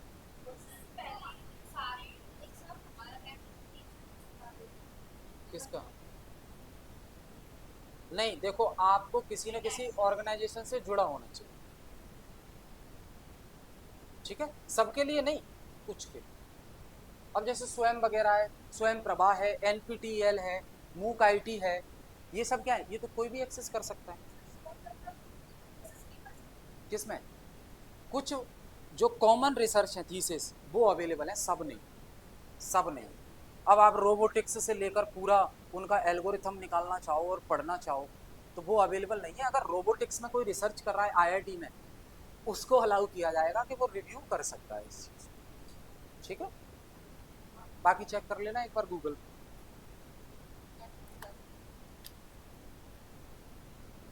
तो यहाँ पे ऐसा अनुमान है कि करीब कितनी थीसिस सबमिट की गई है यहाँ पे? 3880, ये नंबर इन्होंने दिया है। इतनी थीसिस यहाँ पे ऑलरेडी हैं, रेफरेंस के तौर पे। नए जो आने वाले पीएचडी होल्डर हैं, जो पीएचडी कर रहे हैं, वो इसका इस्तेमाल कर सकते हैं एक आइडिया लेने में। क्या? शोध सिंधु, शोध गंगा अलग है, शोध सिंधु अलग। अगला लिखें शोध गंगोत्री, इसके बाद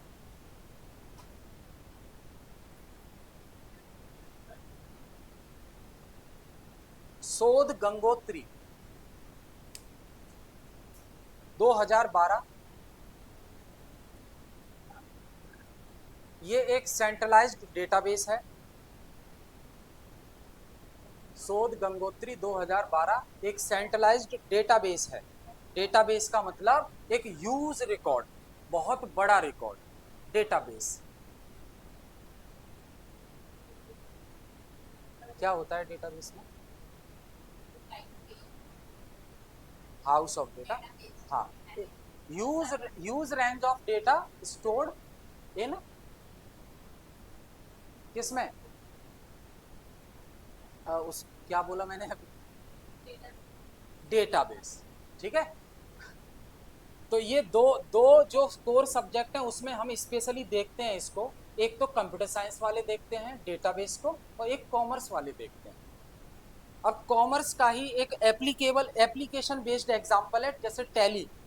टैली का जो एप्लीकेशन आता है, टैली एक डेटाबेस मैनेजमेंट सिस्टम, टैली। और ईआरपी, सैप, एसएपी। तो ये, और माइक्रोसॉफ्ट में ही ले लो, एमएस ऑफिस में एमएस एक्सिस, चार होते हैं ना common, Word, PowerPoint, Excel और एक्सिस। तो एमएस एक्सिस जो है वो अपने आप में एक डेटाबेस है। उसके बाद टैली, उसके भी कई वर्जन है, तो वो भी अपने आप में डेटाबेस है। और फिर जब हम कंप्यूटर साइंस के एक्सपर्ट उसमें जाएंगे तो ऑरिकल एक डेटाबेस है ना। तो ये सब डेटाबेस है। और कॉमर्स में हम इसलिए पढ़ते हैं क्योंकि कॉमर्स का जो थ्योरी वाले कॉन्सेप्ट हैं वही टैली में एप्लीकेशन पार्ट में इस्तेमाल होते हैं, जैसे अकाउंट, जर्नल, ट्रायल बैलेंस और ये सब बनाना आप जानते ही हो, तो ये इस्तेमाल होते हैं उसमें टैली। तो ये एक सेंट्रलाइज्ड डेटाबेस है, 2012 में स्टार्ट किया गया था। डिजाइंड फॉर, लिखो क्यों डिजाइन किया गया था इसको, designed for tracking, designed for tracking, track करना, tracking, ongoing MPhil, ongoing MPhil, अब तो खत्म कर दी, ongoing MPhil comma PhD, ongoing MPhil comma PhD research projects, PhD research projects in Indian universities, PhD research projects in Indian universities. यानी कि currently India की universities में कितने एमफिल वाले प्रोजेक्ट पे काम कर रहे हैं, एमफिल में एनरोल्ड हैं, पीएचडी में कितने एनरोल्ड हैं, रिसर्च वर्क क्या चल रहा है, इसको ट्रैक करना, इसको ट्रैक करने के लिए इसको बनाया गया था। क्यों, एनईपी में तो प्रावधान है ना एमफिल को डिसकंटिन्यू करने का, एनईपी 2020 में ये प्रोविजन ऐड है एमफिल को डिसकंटिन्यू करने के लिए। अब जो सिर्फ जो एमफिल से काम होता था वो सिर्फ यूजीसी नेट क्वालिफाई से हो रहा है। जब पीएचडी करना ही है, एमफिल के बाद भी पीएचडी करना है प्रोफेसर बनने के लिए, तो बीच में एमफिल में 2 साल बर्बाद क्यों करें, डायरेक्ट मास्टर्स के बाद पीएचडी करो ना। तो एमफिल को डिसकंटिन्यू करो। अब ये भी नहीं है कि एमफिल आपने कर लिया है तो आप प्रोफेसर की जॉब दे दोगे, मांगोगे फिर भी पीएचडी। तो इसलिए एमफिल को एनईपी 2020 में ये प्रोविजन है कि एमफिल को डिसकंटिन्यू कर दिया जाए। अब पीएचडी, अब तो पीएचडी देने के लिए यूजीसी नेट भी नहीं देना, सॉरी, पीएचडी में एडमिशन लेने के लिए यूजीसी नेट नहीं देना, कंपलसरी नहीं है, डायरेक्ट एडमिशन है पीएचडी में। जेआरएफ लेने के लिए, वो स्कॉलरशिप लेने के लिए जेआरएफ क्लियर करना जरूरी है। अब क्या 3 कैटेगरी बना दी है नेट में, इस बार दिया होगा जिन्होंने।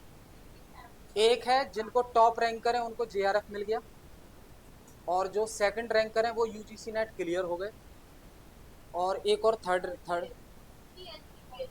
कौन सा, हाँ, एक कैटेगरी है कि ये सिर्फ पीएचडी में एडमिशन ले सकते हैं, ये असिस्टेंट प्रोफेसर बनने लायक नहीं। तो एक है जेआरएफ, दूसरी है नेट आपने क्वालिफाई किया है, इतने मार्क्स आए हैं आपके कि आप असिस्टेंट प्रोफेसर बन सकते हो, ठीक है, असिस्टेंट प्रोफेसर के लिए। और एक थर्ड कैटेगरी है जो सबसे लोएस्ट है, जो किसी काम की नहीं है, एक लॉलीपॉप है यूजीसी नेट के द्वारा बच्चों को, जिससे ये हंगामा ना करें कि you are eligible for PhD only, आप पीएचडी करने के लिए एलिजिबल हैं, जबकि हाँ हाँ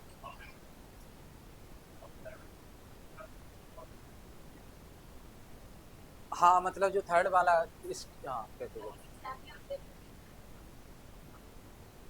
देखो ये मैं इसीलिए बोल रहा हूँ क्योंकि यूजीसी ने ही और गवर्नमेंट ने ये गाइडलाइंस दी, आप देखना कि अब पीएचडी के लिए नेट कंपलसरी नहीं है, आप एडमिशन ले सकते हो, ऐसा था। लेकिन वही बात आ जाती है, कहीं ना कहीं प्रेफरेंस तो उनको मिलता ही है। तो फॉर पीएचडी ओनली, ये थर्ड कैटेगरी बता। हाँ जी, क्या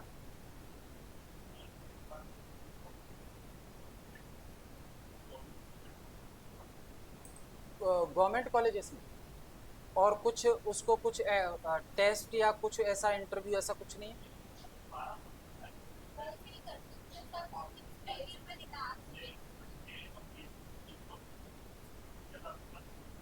हाँ, नेट थर्ड कैटेगरी वाला, ओनली मैन, ठीक है, ठीक है। बाद में फिर आगे पीएचडी करना होगा फिर इसका मतलब। हाँ, नेट नहीं हुआ है, ठीक है, ठीक है। और ये जो यूजीसी नेट है जिनका पीएचडी नहीं हुआ है, बोल, दोनों बस, ठीक। आगे लिखें ई पाठशाला 2015,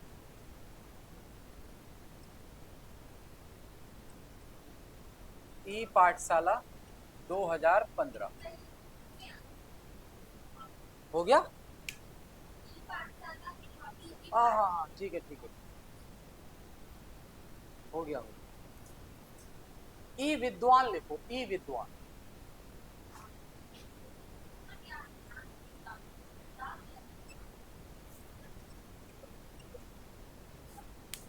इतना ही है बस, जो कुछ है आज ही का है,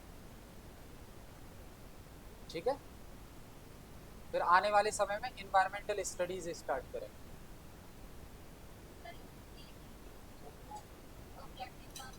एक और है, ई विद्वान 2012, सब लोग अपना अपना सिलेबस मैच करेंगे। किसी को कुछ लगता हो कि कोई टॉपिक मिस हो रहा हो तो जरूर बताएंगे मुझे, ठीक है, अपने से खुद से बताएंगे मुझे, अगर आपको लग रहा है कि कोई भी टॉपिक मिस हो रहा हो, ठीक, कराने की जिम्मेदारी मेरी है। मेरे अकॉर्डिंग कोई मिस नहीं होगा, लेकिन आपके अकॉर्डिंग अगर हो रहा होगा तो जरूर बताएंगे। ई विद्वान,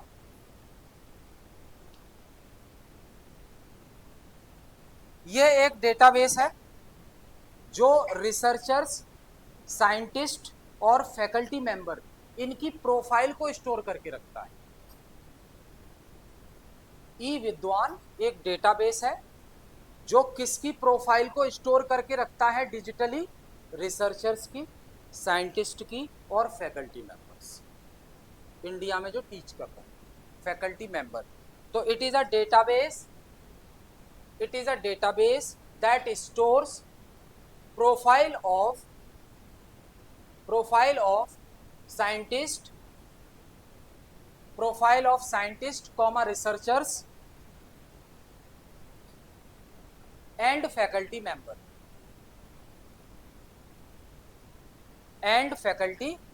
मेंबर्स। अब ये जो तीनों कैटेगरी के जो एक्सपर्ट लोग हैं, चाहे कोई फैकल्टी अपने सब्जेक्ट का एक्सपर्ट हो या साइंटिस्ट हो या रिसर्चर्स हो, ये जो एक्सपर्ट लोग हैं, ये जो एक्सपर्ट लोग हैं, ये कहाँ के हैं? अलग अलग इंडियन यूनिवर्सिटीज में, और जो ऑर्गेनाइजेशंस हैं गवर्नमेंट या नॉन गवर्नमेंट वाली, उनमें अच्छी पोस्ट होल्ड करके बैठे हुए हैं। उनकी प्रोफाइल आपको यहाँ पे मिल जाएगी। इन केस किसी भी केस में आपको कोई रेफरेंस चाहिए तो आप यहाँ पे संपर्क कर सकते हैं, ठीक है। मान लो आपका एक गोल है कि आपको, कौन सा सब्जेक्ट है आपका मेन? इंग्लिश है। इंग्लिश में आपको मतलब एक्सपर्ट बनना है और कुछ पीएचडी कर रहे हो, कुछ थीसिस देखना है आपको कि कितनी टॉपिक से रिलेटेड थीसिस लोग जमा कर चुके हैं, कंप्लीट हो चुकी हैं, मेरे लिए क्या यूनिक टॉपिक बच रहा है जिस पर मैं आगे रिसर्च कर सकता हूं। तो वो सब देखने के लिए, कुछ गाइडेंस लेने के लिए यहाँ फैकल्टी प्रोफाइल, साइंटिस्ट की प्रोफाइल, रिसर्चर्स की प्रोफाइल अवेलेबल है। ये एक डेटाबेस है ई विद्वान जो इन सब की प्रोफाइल को स्टोर करके रखता है, ठीक है। साइंटिस्ट कैसे बनते हैं? आप साइंस फील्ड में डिग्री लो अच्छे से, चाहे इंजीनियरिंग की लो या एमएससी लो, एमटेक लो, एमएस लो, बीएस लो, तो ये जो साइंस फील्ड में डिग्री है, इसके बाद इसरो का एग्जाम दो, या इसरो में नहीं जा रहे, कोई प्राइवेट ऑर्गेनाइजेशन है जो रिसर्च को प्रमोट करती है, साइंस को प्रमोट करती है, इनोवेशन को बढ़ावा देती है, उसके साथ जोड़ो। अगर वहां आपने अच्छा काम कर लिया तो इसरो वाले अपने आप ही आपको ले जाएंगे। तो ऐसा जरूरी नहीं, आईआईटी से बीटेक वालों को ही ले जाते हैं। एक बीटेक होता है एक स्पेशलाइजेशन में, एरोनॉटिकल इंजीनियरिंग, एरोनॉटिकल इंजीनियरिंग उनको ले जाते हैं, उनका प्लेसमेंट इसरो में होता है। इसरो में, डीआरडीओ में, ये जो ऑर्गेनाइजेशंस हैं डिफेंस वाली, स्पेस वाली, ये सब। अब जैसे अभी शुभांशु शुक्ला को तो जानते ही हैं आप, अभी जो लौटे शुभांशु शुक्ला, तो ये क्या है, मिलिट्री में थे, ये तो मिलिट्री में है ना, लेकिन इनका बैकग्राउंड साइंस का है। हाँ, और रिसर्च को बढ़ावा दिया, इन्होंने काम किया आगे और इसरो से जुड़ गए। पायलट, पायलट थे, फ्लाइंग ऑफिसर ऐसा कुछ। हाँ हाँ, स्टडी का बैकग्राउंड। सबसे अच्छा जो शुरुआत है वो है इसरो। इसरो डायरेक्ट रिक्रूटमेंट करती है साइंस के लिए, इसरो का डायरेक्ट रिक्रूटमेंट होता है, वहां पे फिर आप आगे प्रमोट हो जाते हैं, ठीक है, साइंस साइंटिस्ट के लिए।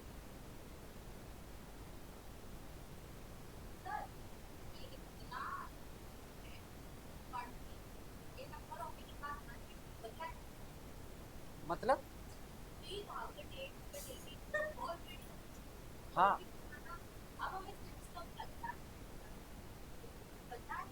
हाँ, इसका इज द लिमिट, कुछ भी करो। आपको ये लग रहा है कि हम जो करना चाह रहे हैं हो सकता है वो हो गया है सब,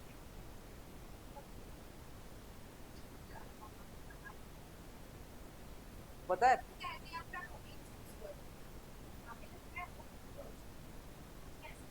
डोमेन होता है मैन, उसके अंदर कोर स्पेशलाइजेशन होता है, माइक्रो स्पेशलाइजेशन होते हैं।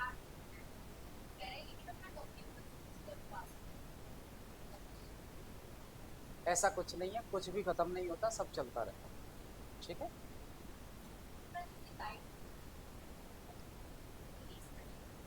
देखो आपको प्रोफेसर के अंडर जो है एडमिशन मिलेगा और वही सलाह देंगे। हाँ, दो, आपका डोमेन क्या है, मेजर डोमेन क्या है, मेजर डोमेन क्या है। मैं नहीं हूँ कॉमर्स साइंस, मेजर डोमेन क्या है आपका, कॉमर्स है। कॉमर्स कोई डोमेन नहीं है, कॉमर्स तो बहुत बड़ा है, सब सेक्शन में से चूज करना पड़ेगा। अब पता है, हम फाइनेंस में डिग्री कर लेते हैं, हम समझते हैं फाइनेंस एक ही सेक्टर हो गया, इसी पे हम अपना आगे रिसर्च वर्क आगे बढ़ाएं। फाइनेंस के अंदर सब कैटेगरी पे जाओ, कॉर्पोरेट फाइनेंस, माइक्रो फाइनेंस, है ना, पब्लिक फाइनेंस, प्राइवेट फाइनेंस, यानी कितने फाइनेंस, उसमें से भी चूज करो।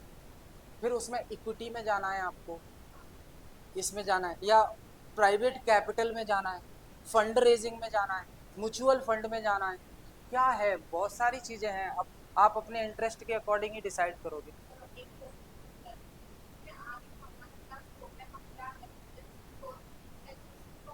देखो माइक्रो टॉपिक्स आपको सर्च करने हैं ना, माइक्रो टॉपिक, तो ये जो रिसर्च वाला मैंने बताया है आपको, जो थीसिस थी, जो थीसिस थी, इस डेटाबेस के बिहाफ पर आप टॉपिक मेंशन करना और उससे पूछना कि इसके सब टॉपिक्स बता दो रिसर्च के लिए, पूरी लिस्ट दे देगा वो आपको। अब आपको जो पसंद आ जाए। हाँ जी, ठीक है,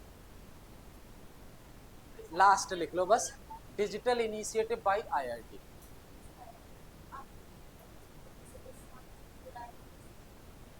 क्या, पूरा नहीं कर सकते ना, कॉमन चीज तो अवेलेबल है सबके लिए, इसमें कौन सा हम डेटा चोरी कर लें।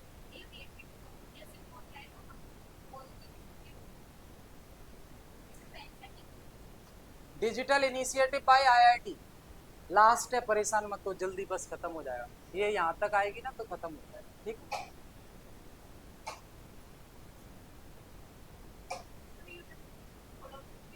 हाँ, बोरिंग इसलिए क्योंकि फैक्ट्स याद करने पड़ते हैं। अभी इन्वायरमेंटल स्टडी में जाएंगे थोड़ा सा और इंटरेस्टिंग हो जाएगा वो, है ना, जब एटमॉस्फेयर और पॉल्यूशन और ये सब पढ़ेंगे हम, तो प्रैक्टिकल लाइफ में हम देखते हैं, तो उनसे हम रिलेट करेंगे। वैसे है तो ये भी सही, प्रैक्टिकल ही है, पर ज़्यादा हो रहा है, समझ रहे हैं? और ज़्यादा क्यों करना पड़ रहा है हमें? पेपर का स्टैंडर्ड देखिए, फिर उस चीज़ का भी कोई फायदा नहीं है ना कि हम जल्दी जल्दी कवर कर लें और एग्जाम में क्वेश्चन ही ना कर पाए, तो फिर तो हमारा यहाँ 4-5 क्लास के लिए भी बैठना बेकार है हायर एजुकेशन के लिए, जब क्वेश्चन ही 5 अटेम्प्ट नहीं हो रहे हमसे। तो फिर डेप्थ में तो जाना पड़ेगा, क्योंकि देखो कंपटीशन बढ़ रहा है, पेपर का लेवल भी बढ़ रहा है, कट ऑफ भी ज़्यादा जा रहा है हर साल, तो आपको थोड़ा डेप्थ में जाना पड़ेगा। ठीक है, वो कभी कभार ऐसा होता है कि पिछली बार जो 40 क्वेश्चन दिए थे उसी में से सब आ गए थे, ऐसा हर बार नहीं होता। इनको 40 क्वेश्चन दिए थे 2 दिन पहले इनके एग्जाम से, अभी जो हुआ था जून में ही था ना, इनका एग्जाम शायद मंगलवार को था, मैंने सैटरडे नाइट में दिए थे केवल 40 क्वेश्चन, और वो भी इन्वायरमेंटल वाली यूनिट के और हायर एजुकेशन के, मात्र 40 क्वेश्चन, गिनती के 40 हैं।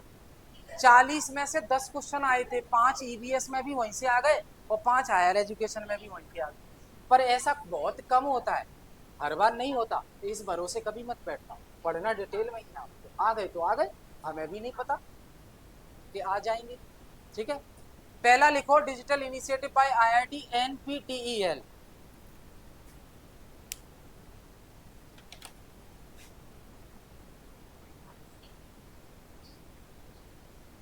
IIT IIT NPTEL, national program on technology enhanced learning, national program on technology enhanced learning 2003 में एमएचआरडी के द्वारा शुरू किया गया, नाउ मिनिस्ट्री ऑफ एजुकेशन। 2003 में एमएचआरडी के द्वारा शुरू किया गया,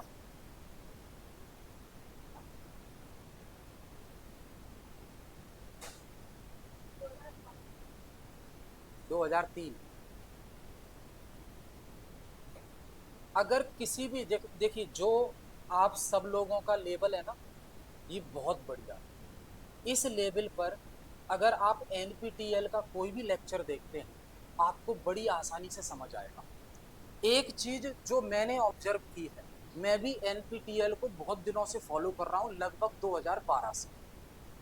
2012 से फॉलो कर रहा हूँ, जब मैं एमबीए में था उस टाइम से मैं फॉलो कर रहा हूँ अपने सिलेबस के कुछ स्पेशल टॉपिक को पढ़ने के लिए। जो ऑब्जर्व किया है वो ये है, एनपीटीईएल फ्रेशर स्टूडेंट को समझ नहीं आएगा, एनपीटीईएल के जो लेक्चर्स हैं वो फ्रेशर स्टूडेंट को समझ नहीं आएंगे अगर उस स्टूडेंट को बेसिक अवेयरनेस है उस टॉपिक की। फिर उस टॉपिक पर एनपीटीईएल चैनल पर जाकर, यूट्यूब का ही चैनल है एनपीटीईएल और सीईसी, एनपीटीईएल यूट्यूब का चैनल है, अब उस पर आप प्लेलिस्ट पे जाइए, आपका जो भी सब्जेक्ट है सबके डेप्थ में लेक्चर मिलेंगे आपको, केवल इंग्लिश में मिलेंगे हिंदी को छोड़कर। अगर आपका हिंदी लिटरेचर विषय है तो वो हिंदी में मिलेंगे क्लास, बाकी सब इंग्लिश में मिलेंगे लेक्चर। और इस पर आईआईटी के सभी एडुकेटर फ्री में कोर्स देते हैं, उन्होंने बनाकर रखा है, कभी भी पढ़ो उसको। दिल्ली यूनिवर्सिटी, जेएनयू, जितनी भी सेंट्रल यूनिवर्सिटीज़ हैं, इनके जो सब्जेक्ट एक्सपर्ट फैकल्टी हैं वो उन्होंने अपना अपना कोर्स बनाकर फ्री कर रखा है, आप उस कोर्स को देख सकते हैं। पढ़ाते कैसे हैं? बोर्ड पर नहीं पढ़ाएंगे, ये स्लाइड्स पर पढ़ाते हैं, जो पावर पॉइंट की स्लाइड्स हैं उस पर पढ़ाते हैं, साइड से ये बैठे होंगे चेयर पे, इनका थोड़ा सा फोटो दिखेगा आपको, बोलते हुए दिखेंगे, बाकी पूरी स्क्रीन पर स्लाइड चल रही हो।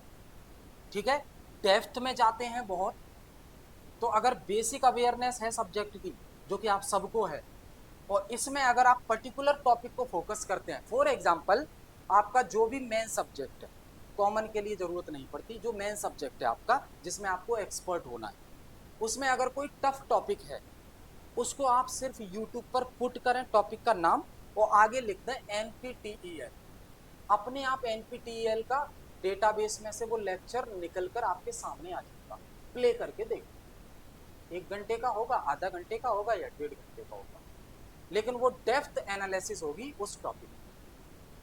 ठीक है, तो ये एनपीटीईएल है, where all IIT educator and central universities educator provide video lectures on this platform and completely free. हाँ जी, ऑलमोस्ट सब। ऑलमोस्ट जब हम कह रहे हैं तो कोई रेयर ही ऐसा होगा जो मिस हो रहा होगा, ऑलमोस्ट सब है। यहाँ तक कि लाइब्रेरी साइंस और robotics, artificial intelligence, computer science में C plus plus, Java, visual basic, .NET, ASP.NET, VB.NET, Python, सारी language, data structure, database management system, सब कुछ है। हिंदी साहित्य में वीर गाथा काल और ये काल, मतलब पूरा कंप्लीट है। कॉमर्स में सब कुछ है, मैनेजमेंट में सब कुछ है।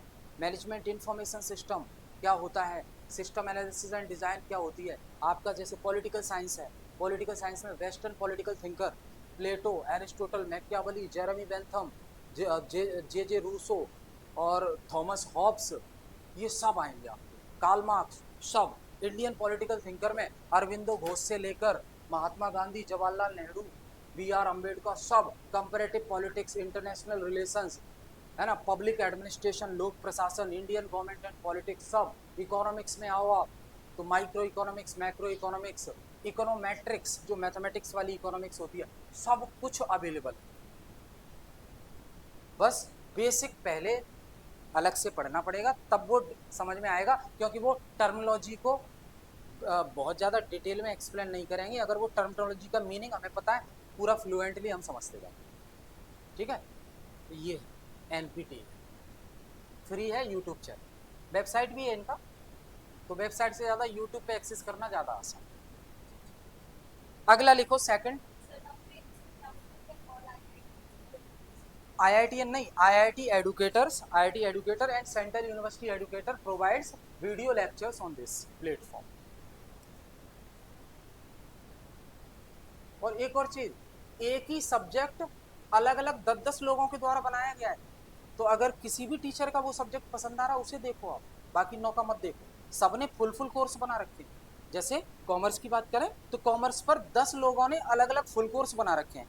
अगर आपको एक ही लैंग्वेज समझ आ रही है तो उसी के सारे लेक्चर देखो, दूसरे की समझ में आ रही है तो दूसरे वाले का ही देखो। सबने बना रखा है, पढ़ाया सेम चीज है। ये है। दूसरा लिखो, IIT बॉम्बे एक्स, IIT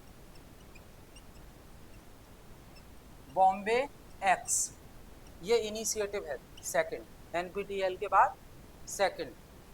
2014 में IIT बॉम्बे के द्वारा शुरू किया गया। 2014 में IIT बॉम्बे के द्वारा स्टार्ट किया गया। Provide various courses free of cost for learning, सीखने के लिए फ्री में कोर्सेज प्रोवाइड किए गए हैं इस प्लेटफॉर्म पर।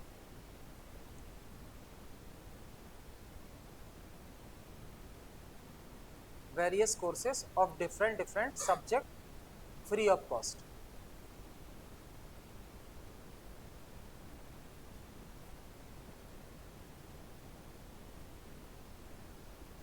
अगला लिखें, ई कल्प। ई कल्प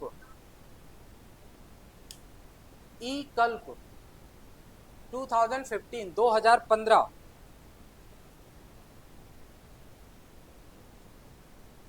creating digital learning environment, creating digital learning environment for design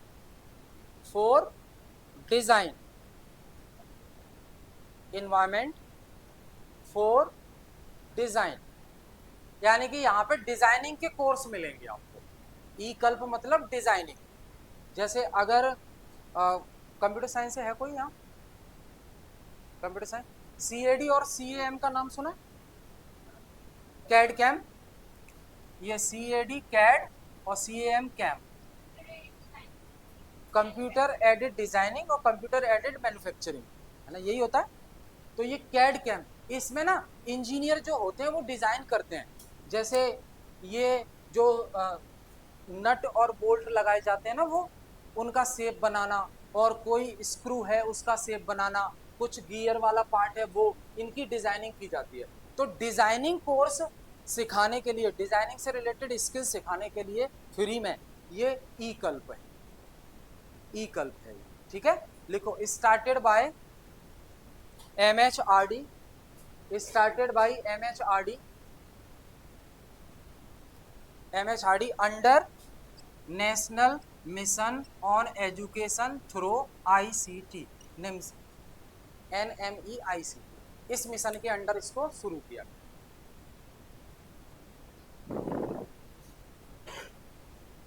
यहाँ पे लगभग 160 डिफरेंट कोर्सेज अवेलेबल है, 160 डिफरेंट कोर्सेज अवेलेबल है। उद्देश्य सिर्फ इतना है, टेक्निकल एजुकेशन को बढ़ावा मिले।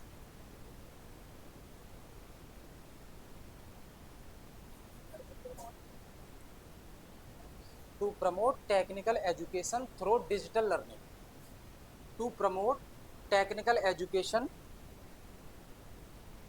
थ्रू डिजिटल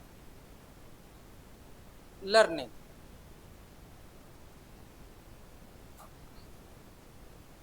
वन 160 अलग अलग कोर्सेज अवेलेबल है, नंबर ऑफ कोर्सेज।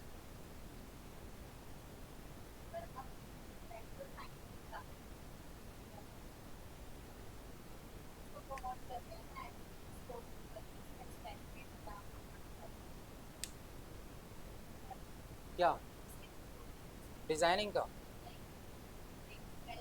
एक और प्लेटफॉर्म, एक इनिशिएटिव है ई यंत्र करके, ई यंत्र रोबोटिक्स को बढ़ावा देने के लिए होता है। चलो ये आप रिवीजन करके आइएगा अगली क्लास में, ठीक है। तो जो काम हमने आज के लिए बोला था पिछली क्लास में वो आज नहीं हुआ, क्योंकि हमें टॉपिक खत्म करके हमें कुछ क्वेश्चन डिस्कस करने थे PYQ इस यूनिट पे। अब ये काम नेक्स्ट क्लास में होगा, देन बाइंड आउट। हाँ हाँ वो सब करेंगे उसी में, पहले वो रिमेनिंग और फिर क्वेश्चन, 2 घंटे सफिशियंट है उसको। क्या ई यंत्र, हाँ हाँ बाकी करेंगे अगली क्लास में करेंगे, परेशान मत हो इसमें, ठीक है। रिवीजन करके आना तो क्वेश्चन के फिर आंसर दे पाओगे, अच्छा लगेगा। है? और कोई डाउट है आपको? हाँ भाई समझ आया आपको? ज्यादा लिख लिया ना? चलो ठीक है, थैंक यू।